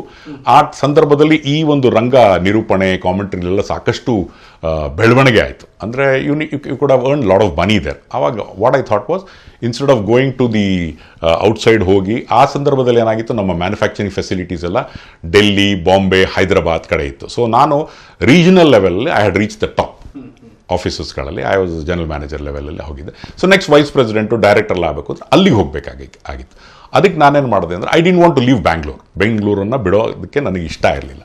ಆ ಸಂದರ್ಭದಲ್ಲಿ I took a chance, talk to my company. ನಾನು ಕನ್ಸಲ್ಟೆಂಟ್ ಆಗಿ ಇಲ್ಲೇ ಇದ್ಬಿಟ್ಟು ಬೇಕಾದ್ರೆ ಆಲ್ ಇಂಡಿಯಾ ಬೇಸಿಸಲ್ಲಿ ಓಡಾಡ್ತೀನಿ, ಪ್ಯಾರಲಲ್ಲಿ ಐ ವಿಲ್ ಟ್ರೈ ದಿಸ್ ಅಂತ. ಅಂದರೆ ನಾನು ಕಂಪನಿಯನ್ನು ರಿಸೈನ್ ಮಾಡ್ತೀನಿ, ಸಪೋಸ್ ಇದು ವರ್ಕೌಟ್ ಆದರೆ ಇದನ್ನೇ ಮೇನ್ ಆಗಿ ಇಟ್ಕೊಳ್ಳೋಣ ಅನ್ನುವಂತಹ ನಿಟ್ಟಿನಲ್ಲಿ I took a risk. I decided 2 years ನೋಡ್ತೀನಿ, ಸಪೋಸ್ ಇದು ವರ್ಕೌಟ್ ಆಗಲಿಲ್ಲ, I will just go to Mumbai, Delhi, Bombay, wherever it is possible. Corporate ಇದರಲ್ಲಿ ಬಿಗ್ ಪೋಸ್ಟಲ್ಲಿ, ಯಾಕೆಂದರೆ ಇದು ಪ್ಯಾಷನ್. ಆ ಟೈಮಲ್ಲಿ ಸ್ವಲ್ಪ ದುಡ್ಡಿತ್ತು and I had always special liking for this. ಅದು ರಿಸ್ಕ್ ತೊಗೊಂಡೆ ಒಂದು 2 years. ರಿಸ್ಕ್ ಅಂದರೆ it's a calculated risk. I was always connected to the company, not as an employee but as a consultant. So inflow of money was always there. So ಆ ಸಂದರ್ಭದಲ್ಲಿ I took a risk and ಆ ಸಂದರ್ಭದಲ್ಲಿ time ಒದಗಿ ಬಂತು, ಅದೃಷ್ಟದ factor ಏನೋ, ಬೆಂಗಳೂರಲ್ಲೇ ಇರೋ ಹಾಗಾಯ್ತು. ಇವತ್ತಿಗೂ ಶಂಕರ್ ಪ್ರಕಾಶ್ ಅವ್ರ ಡಿಮ್ಯಾಂಡ್ ಇದೆ ಅಂತ ಅನ್ಸುತ್ತೆ. ಡಿಮ್ಯಾಂಡ್ಗಿಂತ ಹೆಚ್ಚಾಗಿ absolutely there is a huge demand. ಈ ಕರೋನಾ ಎಲ್ಲ ಇಲ್ಲದೆ ಇರೋದ್ರಿಂದ. ಆಮೇಲೆ there is always something to fall back. ನಾನು one of the reasons why I did management, ಈಗ ಏನೋ PhD ಆಗಬೇಕು ಟೀಚಿಂಗಿಗೆ ಅಂತ. I had another option, plan C. ಅದಕ್ಕೆ ಶಿಕ್ಷಣವನ್ನು ಮಾಡ್ಕೋಬೇಕು. ಈಗ ನಾವು if I decide I what so much of experience, I can start teaching. ಈಗ ಯಾವುದೇ ಒಂದು ಕಾಲೇಜ್ಗಳಿಗೆ ಹೋಗಿ ನಾನು ವಿಸಿಟಿಂಗ್ ಲೆಕ್ಚರರ್ ಆಗಿ ಕೆಲಸ ಮಾಡ್ತೀನಿ ಅಂದರೆ, I think lot of colleges will call me, because NIT Surathkal, MBA Bangalore with 22 years of corporate direct experience, media and electronic media more than 25 years of experience. So ಈ ಎಲ್ಲ ಎಕ್ಸ್ಪೀರಿಯನ್ಸ್ಗಳನ್ನು ನಾನು ಬಹುಶಃ ಬಯೋಡೇಟಾವನ್ನು ಮಾಡಿ ಕೆಲವು ಎಜುಕೇಷನಲ್ ಇನ್ಸ್ಟಿಟ್ಯೂಷನ್ಸ್ಗೆ ಹೋದರೆ they may call me for teaching, which I have not tried. So ಆದ್ರಿಂದ yes, so there is always a way, but quite content. ಈಗ ಭಗವಂತ God has been very kind. So ಆ ಕಾರಣದಿಂದ ಒಂದು ಧನ್ಯತಾ ಭಾವ ಇದ್ದೇ ಇದೆ. ಬಟ್ ಏನಾದ್ರು ಮಾಡ್ತಾ ಇರಬೇಕು, ಈ ಥರ ಆಗಬೇಕು, ಅದನ್ನು ಮಾಡಬೇಕು, ಇದನ್ನು ಮಾಡಬೇಕು. I should be there, I should be recognise there, people should look at me there. No, at the end of the day you need to be happy. ನೀವು ಸಂತೋಷವಾಗಿರಬೇಕು, ಅದೇ ಎಸ್ ಅಲ್ಟಿಮೇಟ್ ಗೋಲ್. ಹೊಸಬರು ಬರ್ತಾ ಇದ್ದಾರೆ, ಕಾಂಪಿಟೇಷನ್ ಫೀಲ್ ಮಾಡ್ತಿದ್ದಾರೆ. Is no competition. ನಾನು ಹೇಳಿದ್ನಲ್ಲ, first ಡೇಯಿಂದಾನು ಇದುವರೆಗೂ ನಾನು ಕಾಂಪಿಟೇಷನ್ ಬಗ್ಗೆ ಯೋಚನೆ ಮಾಡಿಲ್ಲ. I have tread my own path. There is actually ಈ ಕಾಂಪಿಟೇಷನ್ ಅನ್ನೋದು ಮಿತ್. ಇಟ್ಸ್ ಎ ಬಿಗ್ ಮಿತ್.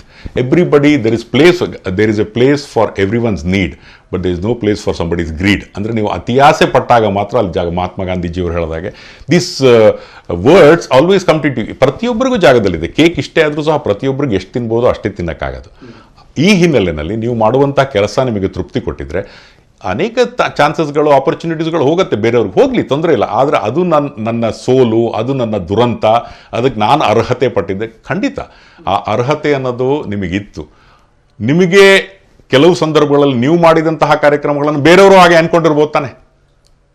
ಈಗ ನಾನು ಆ ಕಾರ್ಯಕ್ರಮ ಮಾಡಬೇಕಿತ್ತು, ಅಥವಾ ನಾನು ಈ ಮ್ಯಾಚ್ ಕಾಮೆಂಟ್ರಿ ಮಾಡಬೇಕಾಗಿತ್ತು. ಅದೇ ಥರ ನೀವು ಕಾಮೆಂಟ್ರಿ ಮಾಡಿದಾಗಲೂ ಬೇರೆಯವರು ಅನ್ಕೊಂಡಿರ್ತಾರೆ ತಾನೆ. So you have no right to think like that. Absolutely. Alva. So you have also done commentary. You have also done a lot of job. God has given you a lot of opportunities. So be happy. So whatever opportunities come, you take it. So contentment, ಆಮೇಲೆ detachable attachment ಅಂತ ಹೇಳ್ತಾರಲ್ಲ, detachable, any time detach ಆಗೋ ರೀತಿಯಲ್ಲಿ ನಿಮ್ಮ mind set ಇರಬೇಕು. But attachment ಇರಲೇಬೇಕು. But ಅದು ಯಾವಾಗ ಬೇಕಾದ್ರೆ ಡಿಟ್ಯಾಚ್ ಆಗ್ಬೋದು. Today itself it can get detached. You must be prepared. Plan A, plan B, plan C ರೆಡಿಯಾಗಿರಬೇಕು. ಈ ಪ್ಲಾನ್ ಹೋಯ್ತಾ, next go to plan B, plan B ಇಲ್ಲ go to plan C. So ಈ ರೀತಿ ನೀವು ಜೀವನವನ್ನು plan ಮಾಡಿಕೊಂಡು ಜೀವನವನ್ನು ಮಾಡಬೇಕು. ಸ್ಪರ್ಧೆ ಮಾಡೋದು ಒಳ್ಳೆಯದಲ್ಲ. ಅಂದರೆ ಅದೇ ಏನಾಗುತ್ತೆ, ಈ ಹೊಟ್ಟೆ ಉರಿ ಆಗೋದು, ಈ ರೀತಿಯಾದಂಥ ಒಂದು ಅಂಶಗಳು ನಿಮ್ಮ ಮನಸ್ಸಿನಲ್ಲಿ ಸೆಟ್ ಆದಾಗ ನೀವು ನೆಗೆಟಿವ್ ಪರ್ಸನ್ ಆಗ್ತೀರಾ. You should not become a negative person. ಅವ್ರಿಗೆ ಅರ್ಹತೆ ಇತ್ತು, ಅವ್ರಿಗೆ ಅದೃಷ್ಟ ಆಯಿತು, ಅವ್ರಿಗೆ ಸಿಕ್ತು. ನಿನಗೇನು ಅದೃಷ್ಟ ಆಯಿತು, ನಿನಗೂ ಸಿಕ್ತು. ಆ್ಯಕ್ಚುಲಿ ನೀವು ಸರಿಯಾಗಿ ಅನಲೈಸ್ ಮಾಡಿದಾಗ God has also been more kind to you. ಅದನ್ನು ನೀವು ನೋಡುವಂಥ ಒಂದು ಕಣ್ಣಿರ್ಬೇಕಷ್ಟೇ. ಇರುವ ಭಾಗ್ಯವೇನೆದು. ಎಸ್, ನೀವು ತಯಾರಿಸಿದ ಹುಡುಗರು ಅಥವಾ ನೀವು ಮೋಟಿವೇಟ್ ಮಾಡಿದ ಕೆಲವು ಯಂಗ್ಸ್ಟರ್ಸ್, ಆ ರೀತಿಯಾದಂತಹ ನನಗೆ ಅನೇಕ ಜನ ಈ ಆಂಕರಿಂಗ್ ಸ್ಕೂಲ್ಗಳಾಗಲಿ ಇದಾಗಲಿ ಅಲ್ಲಿಗೆಲ್ಲ ಕರೆದಿದ್ದಾರೆ. But lot of people have told me to start a school where in training ಮಾಡುವಂಥದ್ದು. ಮುಂದಿನ ದಿನಗಳಲ್ಲಿ ಯಾವ ರೀತಿ ಪರಿಸ್ಥಿತಿ ಬರುತ್ತೋ ಗೊತ್ತಿಲ್ಲ, ಯಾಕೆಂದರೆ ಇವಾಗ lot of recognitions R required. ಮುಂಚೆ ಆದರೆ it was an unrecognised sector ಥರ ಆಗಿತ್ತು. ಈಗ ಆಂಕರಿಂಗ್ ಇರ್ಬೋದು, ಕಾಮೆಂಟ್ರಿ ಇರ್ಬೋದು, ವಾಯ್ಸಿಂಗ್ ಇರ್ಬೋದು, it's become A more of a very cultured sector ಥರ ಆಗಿದೆ. ಇನ್ ದಿ ಸೆನ್ಸ್ ವೆರಿ ಸ್ಟ್ರಕ್ಚರ್ಡ್ ಆಗಿ ಡೆವಲಪ್ ಆಗ್ತಾ ಇದೆ. ಈ ಹಿನ್ನೆಲೆಯಲ್ಲಿ ಅದಕ್ಕೂ ಯೂನಿವರ್ಸಿಟಿ ಮಾನ್ಯತೆ ಬರ್ಬೋದು, ಇವೆಂಟ್ ಮ್ಯಾನೇಜ್ಮೆಂಟ್ ಕೋರ್ಸ್ಗಳಿಗೆ MBA ಥರ ಆಗ್ಬೋದು, ಈ ರೀತಿ ಬೆಳವಣಿಗೆಗಳಾಗ್ತದೆ. ಈ ಹಿನ್ನೆಲೆಯಲ್ಲಿ ಒಂದು ಪ್ರೊಫೆಷ್ನಲ್ ಲೆವೆಲ್ ಆಫ್ ಟೀಚಿಂಗ್ ಈ ಇದರಲ್ಲೂ ಕಲ್ಚರಲ್ಲಿ ಡೆವಲಪ್ ಆಗ್ತಾ ಇದೆ. ಸೊ ಮುಂದಿನ ದಿನಗಳಲ್ಲಿ ನೋಡುವ ಏನಾಗುತ್ತೆ ಅಂತ. ಆದರೆ ಆ ರೀತಿಯಾಗಿ ನನ್ನ ಇದರಲ್ಲಿ ತೆಗೆದುಕೊಂಡು ನಾನೇ ನನ್ನ ಮುಂದೆ ಕೂರಿಸ್ಕೊಂಡು ತಿಂಗಳಾನುಗಟ್ಟಲೆ ಟ್ರೈನಿಂಗ್ ಕೊಟ್ಟಿರೋದು ಯಾರೂ ಇಲ್ಲ. ಬಟ್ ಸಾಕಷ್ಟು ಜನಗಳಿಗೆ without any prejudice, without any malice, ನನ್ನಲ್ಲಿರ್ತಕ್ಕಂಥ ವಿಷಯಗಳನ್ನು ಸಾಕಷ್ಟು ಜನರಿಗೆ ಹಂಚಿದ್ದೀನಿ, without any expecting anything back. But I have told lot of people what exactly is anchoring, what exactly is commentary ಅನ್ನೋದನ್ನು ಯಾವುದೇ ಇದಿಲ್ಲದೆ ನಾನು ಬಹಳಷ್ಟು ಜನರಿಗೆ ಹೇಳಿದ್ದೀನಿ. ಸಾಕಷ್ಟು ಕ್ಲಾಸಸ್ಗಳನ್ನು ತೊಗೊಂಡಿದ್ದೀನಿ. ನಿರೂಪಣೆ ಅಂದ್ರೇನು, ಈ ರೀತಿ ವರ್ಕ್ಶಾಪ್ಸ್ಗಳನ್ನು ನಡೆದಾಗ ಸಾಕಷ್ಟು ಜನರಿಗೆ ಇದನ್ನು ಕೊಟ್ಟಿದ್ದೀನಿ. ಎಸ್. ನೀವು ರೊಟೀನ್ ಹೇಗಿರುತ್ತೆ ತಿಳ್ಕೊಬೋದಾ? Routine yeah it's a normal routine. ಬೆಳಿಗ್ಗೆ ಎದ್ದ ತಕ್ಷಣ little bit of exercise and walking, ಆನಂತರ ಏನಾರ ನ್ಯೂಸ್ ಪೇಪರ್ ಓದೋದು, ಅದರ ಜೊತೆಗೆ ನಂತರ ಯಾವುದಾದ್ರೂ ಕೆಲಸಗಳಿದ್ದರೆ ಆ ಕೆಲಸಗಳಿಗೆ ಅಟೆಂಡ್ ಮಾಡೋದು. ಆದಷ್ಟು ಮನೆಯಲ್ಲಿ ಇತ್ತೀಚಿನ ದಿನಗಳಲ್ಲಿ ಮನೆಯಲ್ಲಿ ಆದಷ್ಟು ಮಧ್ಯಾಹ್ನದೊತ್ತು ಊಟ ಮಾಡೋದಕ್ಕೆ ಟ್ರೈ ಮಾಡೋದು, ಹೊರಗಡೆ ಎಷ್ಟಾಗುತ್ತೋ ಮಿನಿಮಮ್ ತಿನ್ನೋದು. ಸಾಯಂಕಾಲ ಬಂದು lead a very structured life, going to and read lot of books, television occasionally, and keep abreast of what's happening not just in your state, not in your country, in the entire world. ವಿಶ್ವದಲ್ಲಿ ಏನು ಬೆಳವಣಿಗೆ ಆಗ್ತಾ ಇದೆ ಅನ್ನೋದ್ರ ಬಗ್ಗೆ ನಿರಂತರವಾಗಿ ನಾವು ಟಚ್ಚಲ್ಲಿರಬೇಕಾಗುತ್ತೆ. That has to be a part of our routine.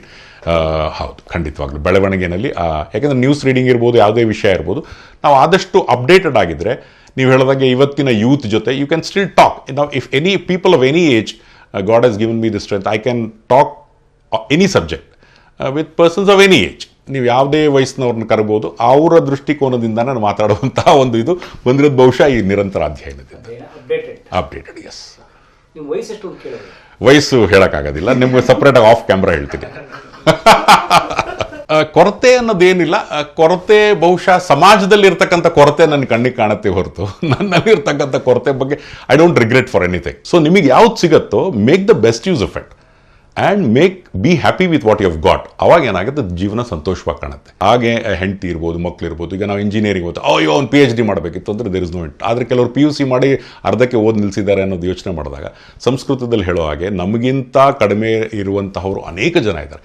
ಆದರೆ ನಮಗೆ ಸಿಕ್ಕಂತಹ ಭಾಗ್ಯ, ಅದ್ರ ಮುಖೇನ ನಾವು ಸಂತೋಷವಾಗಿದ್ದರೆ, ಈಗ ನಾನು ಇಷ್ಟು ಫಂಕ್ಷನ್ 5,000 ಫಂಕ್ಷನ್, 8,000 ವಾಯ್ಸ್, ಅಯ್ಯೋ ನಾನು 20,000 ಮಾಡ್ಬೋದಿತ್ತು, 30,000, there is no end to it. ಹೀಗೆ take life as it comes. ಕೆಲವ್ರ ಜೊತೆ ಕೊಲಾಬರೇಟ್ ಆಗಿ ಅವ್ರಿಗೊಂದಿಷ್ಟು ಕಾಂಟ್ರಿಬ್ಯೂಷನ್ ಮಾಡೋದು ಎಲ್ಲ ಕೇಳಿದ್ದಾರೆ. So it's in the pipeline. So doing not very busy. Timings ಈಗ ಏನಂದರೆ it is in my purview. These days ಏನಪ್ಪ ಅಂತಂದ್ರೆ ನಾನು ಏನು ಮಾಡಬೇಕು ಅಂತ ನಾನೇ ನಿರ್ಧಾರ ಮಾಡ್ತೀನಿ. ಸೊ ಅದ್ರ ಬಗ್ಗೆ ನಮ್ಗೆ ಯಾವುದಾದ್ರು ಇಷ್ಟ ಇದೆ ಆ ಕೆಲಸಗಳನ್ನು ಮಾಡ್ತೀನಿ, ಆ ರೀತಿ. ಸೊ ಬ್ಯುಸಿ ಆಗಬೇಕಿದ್ರೆ ಬ್ಯುಸಿ, ಆರಾಮಾಗಿರ್ಬೇಕಂದ್ರೆ ಆರಾಮಾಗಿ. ಕುಟುಂಬ, ಎಸ್. ನಮ್ಮ ತಂದೆ ತಾಯಿ ಸುಬ್ಬಕೃಷ್ಣ ಆ್ಯಂಡ್ ಗೌರಾದೇವಿ ಅವರಿಬ್ಬರೂ ಇಲ್ಲ. ನನಗೆ ಒಬ್ಬರು ಸಿಸ್ಟರ್, ಅವರು ಮದುವೆ ಆಗಿ, ಸಿಸ್ಟರ್ ಒಬ್ಬರು, ಎಲ್ಡರ್ ಬ್ರದರ್ ಅವರು ಇಂಜಿನಿಯರ್, ಯಂಗರ್ ಬ್ರದರ್ ಅವರು ಕಂಪ್ಯೂಟರ್ ಸೈನ್ಸ್ ಇಂಜಿನಿಯರ್, ಅವರು ಮೈಸೂರಲ್ಲಿದ್ದಾರೆ, ಎಲ್ಡರ್ ಬ್ರದರ್ ಶಿವಮೊಗ್ಗದಲ್ಲಿದ್ದಾರೆ. ನನಗೆ ಹೌಸ್ ವೈಫ್ ಅನಿತಾ ಅಂತ ಅವ್ರ ಹೆಸರು. ಇಬ್ಬರು ಗಂಡು ಮಕ್ಕಳು, ಅಭಿಷೇಕ್ ಆ್ಯಂಡ್ ಅಕ್ಷಯ್ ಅಂತ ಅವರಿಬ್ಬರ ಹೆಸರು. Abhishek is on engineer, software engineer from Nitte Meenakshi institute of technology ಬೆಂಗಳೂರಲ್ಲಿ. ಅವರು ಇಲ್ಲೇ ಇಂಡಿಯಾದಲ್ಲೇ ಕೆಲಸ ಮಾಡ್ತಾ ಇದ್ದಾರೆ ಸಾಫ್ಟ್ವೇರ್ ಇಂಜಿನಿಯರ್ ಆಗಿ ಒಂದು ಕಂಪನಿನಲ್ಲಿ. ಎರಡನೇವನು ಅಕ್ಷಯ್, ಅವನು ಪೆಸಿಟ್ನಲ್ಲಿ PESನಲ್ಲಿ ಇಂಜಿನಿಯರಿಂಗನ್ನು ಮಾಡಿ ಕೆನಡಾದಲ್ಲಿ MS ಅನ್ನು ಮುಗಿಸಿ ಈಗ ಸದ್ಯ ಕೆನಡಾದಲ್ಲೇ ಕೆಲಸವನ್ನು ಮಾಡ್ತಾ ಇದ್ದಾರೆ, ಟೊರೊಂಟೊ ಹತ್ರ. Is working for CIBC bank ಅಂತ as a software developer. So ಇಬ್ಬರು ಮಕ್ಕಳು.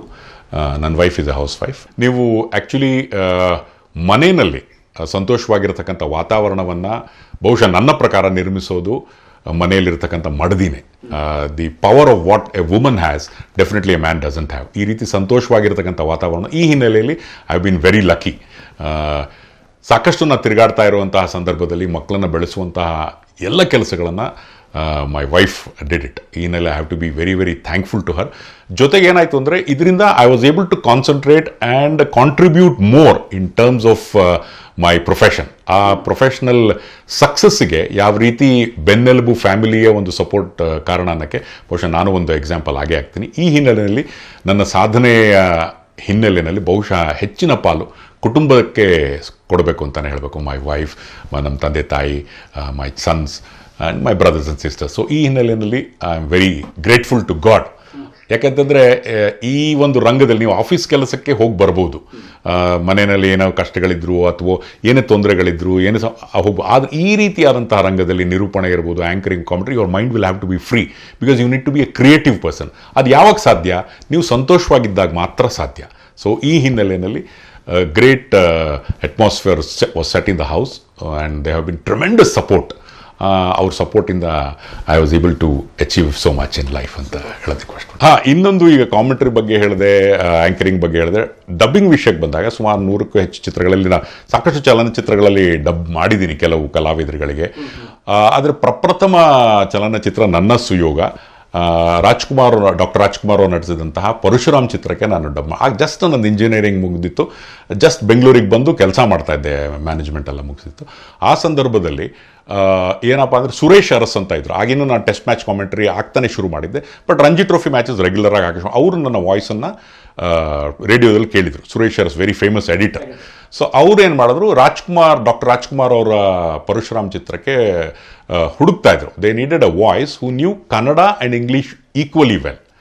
ಅದರಲ್ಲಿ ಅಶೋಕ್ ರಾವ್ ಅಂತ ಒಂದು MD ಅಂತ ಒಂದು ರೋಲ್ ಇದ್ದಾರೆ. ಅಶೋಕ್ ರಾವ್ ಅವರಿಗೆ ಅವ್ರದ್ದು ಕನ್ನಡ ಚೆನ್ನಾಗಿತ್ತು, ಬಟ್ ಅವ್ರು ಪ್ರಾಬಬ್ಲಿ ರಾಜ್ಕುಮಾರ್ ಅವ್ರಿಗೆ ಅನಿಸಿರಬೇಕು ಇದಕ್ಕೆ ಯಾರು ಸಿಕ್ಕರೆ ಡಬ್ಬಿಂಗ್ ಅವ್ರ ಕೈಲೇ ಮಾಡಿಸೋಣ ಅಂತ ಅನಿಸಿರಬೇಕು. ಸೊ ಕನ್ನಡ ಇಂಗ್ಲೀಷ್ ಇಬ್ಬರೂ ಬೇಕಾಗಿರುವಂಥ ಸಂದರ್ಭದಲ್ಲಿ ನಾನು ಹೋಗಿ ವಾಯ್ಸ್ ಟೆಸ್ಟ್ ಮಾಡಿದೆ. ಸೊ ಆ ಸಂದರ್ಭದಲ್ಲಿ ಒಂದು ಇಂಗ್ಲೀಷ್ ಡೈಲಾಗ್ ಕೊಟ್ಟರು, ಕನ್ನಡ ಡೈಲಾಗ್. ಅದನ್ನು ರಾಜ್ಕುಮಾರ್ ಅವರ ಯೂನಿಟ್ ಅವರು, ಡಾಕ್ಟರ್ ರಾಜ್ಕುಮಾರ್ ಅವರ ಕಡೆಯವರು ನನ್ನ ವಾಯ್ಸನ್ನು ಒಪ್ಪಿ, so I dub for the first time to Parashuram. ಆ ಸಂದರ್ಭದಲ್ಲಿ ಡಾಕ್ಟರ್ ರಾಜ್ಕುಮಾರ್ ಅವ್ರ ಜೊತೆ ಆಲ್ಮೋಸ್ಟ್ 4 to 5 days, ಯಾಕಂದರೆ ಆ ಈಗಿನ ಕಾಲದ ಡಬ್ಬಿಂಗ್ ಥರ ಇರಲಿಲ್ಲ. ಡಾಕ್ಟರ್ ರಾಜ್ಕುಮಾರ್ ಅವರು ಡಬ್ ಮಾಡುವಂತಹ ಸಂದರ್ಭದಲ್ಲಿ ಉಳಿದಿರೋ ಆ ಸ್ಕ್ರೀನಲ್ಲಿರುವಂತಹ ಎಲ್ಲ ಆ್ಯಕ್ಟರ್ಸ್ಗಳು ಸಹ ಜೊತೆಗಿರಬೇಕು, ಆಗಲೇ ಅದು ಒಟ್ಟಿಗೆ ರಿಯಾಲಿಟಿ. ದೊಡ್ಡಣ್ಣ ಅವರಿರ್ಬೋದು, CR ಸಿಂಹ ಇದ್ದರು, ಪೃಥ್ವಿರಾಜ್ ಇದ್ದರು, ಅವರು 3 ಜನ ವಿಲನ್ಸು, ನಾನು ವಿಲನ್. ಸೊ ಆ ಸಂದರ್ಭದಲ್ಲಿ ರಾಜ್ಕುಮಾರ್ ಅವ್ರ ಜೊತೆ ಇರತಕ್ಕಂಥ ಸೀನ್ಗಳನ್ನೆಲ್ಲ ನಾವು ಅಷ್ಟೂ ಜನ ಒಟ್ಟಿಗೆ ಡಬ್ಬಿಂಗ್ ಮಾಡಿದಂಥ ಒಂದು ಅನುಭವ ಮರೆಯಲಾರದು. ಅದು ರೋಚಕ ಅನುಭವ. And it was my fortune, ನನ್ನ ಅದೃಷ್ಟ. ಫಸ್ಟ್ ಪಿಕ್ಚರ್ ಡಾಕ್ಟರ್ ರಾಜ್ಕುಮಾರ್ ಅವರ ಜೊತೆಯಲ್ಲಿ ಡಬ್ ಮಾಡಿದ್ದು, ಅದು ಮರೆಯಲಾರದಂತಹ. ಡಾಕ್ಟರ್ ರಾಜ್ಕುಮಾರ್ ಬಹಳ ಹೊಗಳಿದ್ರು, ಬಟ್ ಅದೇ ಅವರಿಂದ ನೋಡಿ ನಾವೊಬ್ಬರೇ ಅಲ್ಲ, ಪ್ರತಿಯೊಬ್ಬರು ಸಹ ಸಿಂಪಲ್ ಲಿವಿಂಗ್, ಹೈ ಥಿಂಕಿಂಗ್ ಅನ್ನೋದನ್ನು ನಾವು ಅವರಿಂದ ನೋಡಿ ಕಲಿಬೇಕು, ವಿನಯವಂತಿಕೆಯನ್ನು ಅವರಿಂದ ನೋಡಿ ಕಲಿಬೇಕು. ವಾಟ್ ಐ ಅಬ್ಸರ್ವ್ಡ್ ಈಸ್, ಈಗ ಪ್ರಥಮ ಬಾರಿಗೆ ಅವ್ರನ್ನ ಯಾರು ಭೇಟಿ ಮಾಡೋಕ್ಕೆ ಬಂದಾಗ ನಾನು ಅಬ್ಸರ್ವ್ ಮಾಡಿದಾಗ ಅವರು ಕುಳಿತಿರುತ್ತಂತಹ ಸ್ಥಳದಿಂದ ಎದ್ದು ಅವರಿಗೆ ಗ್ರೀಟ್ ಮಾಡೋರು. ಅವ್ರಿಗೆ ಮಾಡೋ ಅವಶ್ಯಕತೆ, is A super star, but ಈ ಒಂದು ಅಂಶವನ್ನು it's a big thing.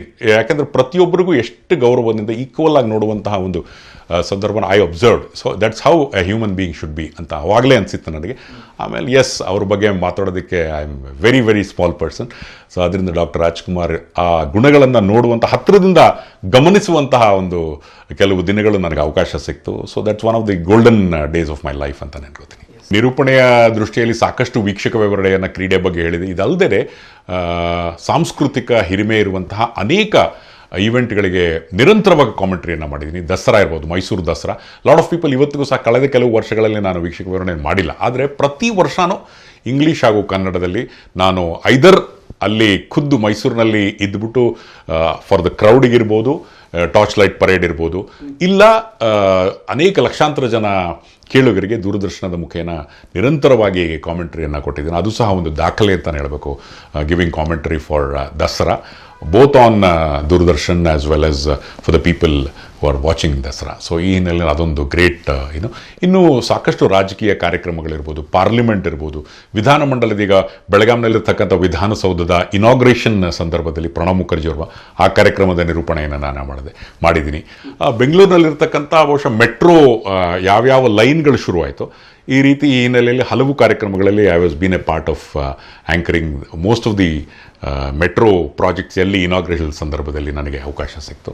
So ಹೀಗೆ ಅನೇಕ ಬೆಂಗಳೂರಿನಲ್ಲಿರ್ತಕ್ಕಂಥ ಅನೇಕ ಮಾನ್ಯುಮೆಂಟ್ಸ್ಗಳೀಗ ವಿಧಾನಸೌಧದ ಪಕ್ಕದಲ್ಲಿರ್ತಕ್ಕಂಥ ಗಾಂಧಿ ಸ್ಟ್ಯಾಚ್ಯೂ ಅದರ ಉದ್ಘಾಟನೆಯ ಸಂದರ್ಭದಲ್ಲಿ ನಿರೂಪಣೆ ಮಾಡಿದ್ದು. ಸೊ ಬೆಂಗಳೂರಿನಲ್ಲೆಲ್ಲ ಓಡಾಡ್ತಿರ್ಬೇಕಾದ್ರೆ ಹಲವು ಸ್ಥಳಗಳನ್ನು ನಾನು ನೋಡ್ತೀನಿ, ಈ ಪ್ಲೇಸಲ್ಲಿ ಇದು ಇನಾಗ್ರೇಟ್ ಆದಾಗ ನಾನೇ ಇದು ಮಾಡಿದ್ದು ಅನ್ನೋ ಒಂದು ಖುಷಿ ಆಗುತ್ತೆ.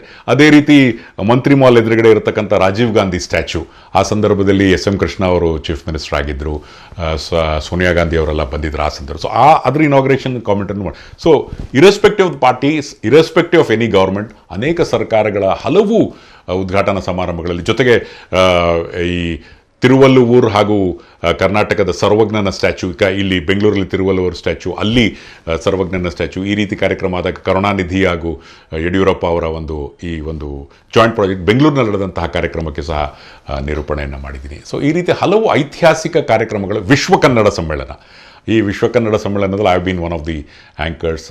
ನಿರಂತರ ಹಲವು ಹಂಪಿ ಉತ್ಸವಗಳು, ಸಾಕಷ್ಟು ಹಂಪಿ ಉತ್ಸವಗಳಿಗೆ ನಿರೂಪಣೆಯನ್ನು ಮಾಡಿದ್ದೇನೆ. So that way major programs, major ಸರ್ಕಾರದ ಕಾರ್ಯಕ್ರಮಗಳೆಲ್ಲ ಮಾಡುವಂತಹ ಒಂದು ಸುಯೋಗ ನನಗೆ ಏರೋ ಇಂಡಿಯಾ ಶೋಸ್, ಈ ಹಿನ್ನೆಲೆಯಲ್ಲಿ ಸಾಕಷ್ಟು ಏರ್ ಶೋಸ್ಗಳಿಗೂ ಸಹ ಅಲ್ಲೇ ಆರ್ಮಿಯವರೇ ಕರೆದು ಆನ್ ದ ಸ್ಪಾಟ್ ಕಾಮೆಂಟ್ರಿ ಜೊತೆಗೆ ಆನ್ ದೂರದರ್ಶನ್ ಆಲ್ಸೋ ಕಾಮೆಂಟ್ರಿಯನ್ನು ಮಾಡಿದ್ದೀನಿ. ವೇದಗಳ ಬಗ್ಗೆ, ವೇದಗಳ ಜುಗಲ್ಬಂದಿ, ಅದ್ರ ಕಾರ್ಯಕ್ರಮಗಳು ಸಹ. ಸೊ ಹೀಗೆ ಸಾಂಸ್ಕೃತಿಕವಾಗಿ ವೇದಗಳು, ಯಜುರ್ವೇದ ಹಾಗೂ ಋಗ್ವೇದದ ನಡುವಿನ ಈ ಜುಗಲ್ಬಂದಿ ಕಾರ್ಯಕ್ರಮಕ್ಕೆ ನಾನು ನಿರೂಪಣೆಯನ್ನು ಮಾಡಿದ್ದೆ. ಆ ಸಂದರ್ಭದಲ್ಲಿ ಹಲವು ಕ್ಯಾಸೆಟ್ಗಳಿಗೂ ಸಹ ವಾಯ್ಸನ್ನು ನೀಡಿದ್ದೀನಿ. ಇನ್ನು ಕೆಲವು ಟೀಚಿಂಗ್ ಎಜುಕೇಷನಲ್ ಏಡ್ಸ್ಗೆ ಯಾವ್ದು ಬೇಕಾಗತ್ತೆ, ಎಜುಕೇಷನ್ಗೆ ಹೆಲ್ಪ್ ಆಗುವಂತಹ ಹಲವು ವಾಯ್ಸ್ ಓವರ್ಸ್ಗಳನ್ನು ಮಾಡಿದ್ದೀನಿ. Software films and I voice quite a lot in terms of education material also ಸಾಕಷ್ಟು ಕೆಲಸಗಳನ್ನು ಮಾಡಿದ್ದೇನೆ. ಈಗ ನಾವು ಹಾಗಾದ್ರೆ ಒಂದು ಪ್ರಶ್ನೆ ಕೇಳಬೇಕು, ನಿಮ್ಮ ಧ್ವನಿ ಎಲ್ಲಿಲ್ಲ ಹೇಳಿ ಅಂತ. ಅದು ಜನರ ಆಶೀರ್ವಾದದಿಂದ ಆಗಿದೆ ಅಂತಲೇ ಹೇಳಬೇಕು. ಸೊ ಈ ಹಿನ್ನೆಲೆಯಲ್ಲಿ ಸಾಕಷ್ಟು ಕಾರ್ಯಕ್ರಮಗಳು, ಈ ಪ್ರೈಮ್ ಮಿನಿಸ್ಟರ್ ನರೇಂದ್ರ ಮೋದಿ ಅವರು ಬಂದಂತಹ ಇತ್ತೀಚೆಗೆ ತುಮಕೂರಿಗೆ ಬಂದಿದ್ದರು. ಆ ತುಮಕೂರಿನಲ್ಲಿ ನಡೆದಂತಹ ಕಾರ್ಯಕ್ರಮದ ನಿರೂಪಣೆ ಮಾಡುವಂಥ ಅವಕಾಶ ನನಗೆ ಸಿಕ್ಕಿತ್ತು. ಹಾಗೆಯೇ ಬೆಳಗಾಂನಲ್ಲಿ ನಡೆದಂತಹ ಒಂದು ಕಾರ್ಯಕ್ರಮಕ್ಕೆ ಇವರು ನಮ್ಮ ಪ್ರೆಸಿಡೆಂಟ್ ರಾಮನಾಥ್ ಕೋವಿಂದ್ ಅವರು ಬಂದಿದ್ದರು. ಅಬ್ದುಲ್ ಕಲಾಂ ಅವರು, APJ ಅಬ್ದುಲ್ ಕಲಾಂ ಅವರು ಪ್ರೆಸಿಡೆಂಟ್ ಆಗಿ ಭಾಗವಹಿಸಿದಂಥ ಅನೇಕ ಕಾರ್ಯಕ್ರಮಗಳ ನಿರೂಪಣೆಯನ್ನು ನಾನು ಮಾಡಿದ್ದೇನೆ. ಡಾಕ್ಟರ್ ಮನಮೋಹನ್ ಸಿಂಗ್, ನರೇಂದ್ರ ಮೋದಿ ಈಗ ಪ್ರೈಮ್ ಮಿನಿಸ್ಟರ್ ಆಗಿದ್ದರು, ಹಾಗೆ ಹಲವು ಮುಖ್ಯಮಂತ್ರಿಗಳು, ಶ್ರೀಮಾನ್ BS ಯಡಿಯೂರಪ್ಪ ಅವರು, ಸದಾನಂದ ಗೌಡ, ಶ್ರೀ ಜಗದೀಶ್ ಶೆಟ್ಟರ್, ಶ್ರೀ ಧರ್ಮ್ ಸಿಂಗ್, ಶ್ರೀ SM ಕೃಷ್ಣ, ಹೀಗೆ ಹಲವು ಮುಖ್ಯಮಂತ್ರಿಗಳು ಆದಂತಹ ಸಂದರ್ಭದಲ್ಲಿ ಹಲವು ಸರ್ಕಾರಿ ಕಾರ್ಯಕ್ರಮಗಳಿಗೆ ನಾನು ನಿರೂಪಣೆಯನ್ನು. ಸಾಕಷ್ಟು ಪ್ರಶಸ್ತಿ ಪುರಸ್ಕಾರಗಳು ಬಂದಿದೆ.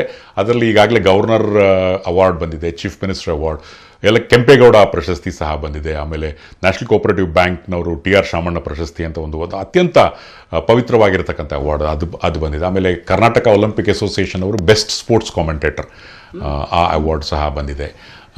ಎಲ್ಲಕ್ಕಿಂತ ಹೆಚ್ಚಾಗಿ ನಮ್ಮ ಕಾಲೇಜ್ನಲ್ಲಿ NITKನ ಒನ್ ಆಫ್ ದಿ ರೆಕಗ್ನೈಸ್ಡ್ ಆಗಿ ಅಲ್ಯೂಮಿನೈ ಅವಾರ್ಡ್ ಬಂದಿದೆ. ಆ ಕಾರಣ that's a very very special thing. ಈಗ ಸೂರತ್ಕಲ್ ಅಂತ ಕಾಲೇಜಲ್ಲಿ ವಿಶ್ವದಾದ್ಯಂತ NITKಯಲ್ಲಿ ಓದಿದಂತಹ ವಿದ್ಯಾರ್ಥಿನಿಯರಿದ್ದಾರೆ. ಅದರಲ್ಲಿ ಡಿಸ್ಟಿಂಗ್ವಿಷ್ಡ್ ಅಲ್ಯೂಮಿನೈ ಅವಾರ್ಡ್ ನನಗೆ ಸಿಕ್ಕಿರೋದು ಸಹ ಅತ್ಯಂತ ಪುಣ್ಯವಾಗಿರ್ತಕ್ಕಂಥ ಒಂದು ಅವಾರ್ಡ್ ಅಂತಲೇ ಹೇಳಬೇಕು.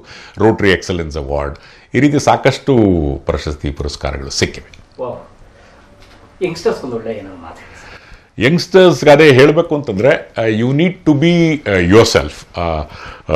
ವಿಶೇಷವಾಗಿ ಏನಾಗತ್ತೆ ಅಂದರೆ, you need not be somebody else, you need to be yourself, believe in yourself. ನಿಮ್ಮನ್ನು ನೀವು ನಂಬಿ, ನಿಮ್ಮ ಶಕ್ತಿಯಲ್ಲಿ ಒಂದು ಗೌರವ ಇರಲಿ. ಜೊತೆಗೆ ಬೇರೆಯವರು ಆಡುವಂತಹ ನಕಾರಾತ್ಮಕ ಅಂಶಗಳನ್ನು ನೀವು ಸಾಕಷ್ಟು ಗಣನೆಗೆ ತೆಗೆದುಕೊಳ್ಬೇಡಿ. ನಿಮ್ಮ ಮೇಲೆ ನಿಮಗೆ ಬಿಲೀಫ್ ಇದ್ದರೆ ಖಂಡಿತವಾಗ್ಲೂ ಯಶಸ್ಸು ಸಾಧಿಸ್ಬೋದು, ಯಾವುದೇ ರೀತಿಯಾದಂತಹ ತೊಂದರೆ ಇಲ್ಲ. ಆದರೆ ಎಲ್ಲಕ್ಕಿಂತ ಪ್ರಮುಖವಾಗಿ ಶಿಕ್ಷಣವನ್ನು ಪಡೀರಿ. ಯುವ ಜನತೆ, ನಾನು ಹೇಳಿದೆ ಲಿಟ್ರಸಿ ಬಹಳ ಮುಖ್ಯ ಆಗುತ್ತೆ. ಕೆಲವ್ರಿಗೆ ಎಲ್ಲರೂ ಸಹ ಓದ್ದೇನೆ ನಾನು ಏನಾರು ಸಾಧಿಸ್ತಾರೆ, ನಿಜ, ಓದ್ದೇನೂ ಸಾಧಿಸ್ಬೋದು. ಆದರೆ ಒಂದು ಪ್ರಬುದ್ಧ ಮಾನವ ಆಗುವಂತಹ ನಿಟ್ಟಿನಲ್ಲಿ ಅತ್ಯುತ್ತಮವಾದ ಒಂದು ಶಿಕ್ಷಣವನ್ನು ಪಡೆದಾಗ ಅದು ಎಲ್ಲಿ ತನಕನಾರ ತಾವು ಓದ್ಬೋದು. ಸೊ ಅತ್ಯುತ್ತಮ ಶಿಕ್ಷಣವನ್ನು ಭದ್ರ ಬುನಾದಿಯಾಗಿ ಯುವ ಜನತೆ ಇರಿಸ್ಕೊಂಡ್ರೆ ಅವ್ರ ಜೀವನದಲ್ಲಿ ಮಾಡುವಂತಹ ಸಾಧನೆಗಳು ಇನ್ನೂ ಸುಲಭ ಆಗುತ್ತೆ. ಸಾಧನೆಗಳನ್ನು ಖಂಡಿತವಾಗ್ಲೂ ಮಾಡ್ಬೋದು. ಹೆಚ್ಚು ಪಾಸಿಟಿವ್ ಆಗಿರಬೇಕು. And always go behind happiness and don't go behind money, don't go behind fame, name, don't go behind that. Try to be happy, all these things will follow. ಸ್ನೇಹಿತರೆ, ಕಲಾ ಮಾಧ್ಯಮದ ಎಲ್ಲಾ ಕಾರ್ಯಕ್ರಮಗಳನ್ನ ನೀವು ನೋಡಬೇಕು ಅಂತಂದ್ರೆ please do not forget to press the subscribe button. So I am very sure you are all going to support ಕಲಾ ಮಾಧ್ಯಮ.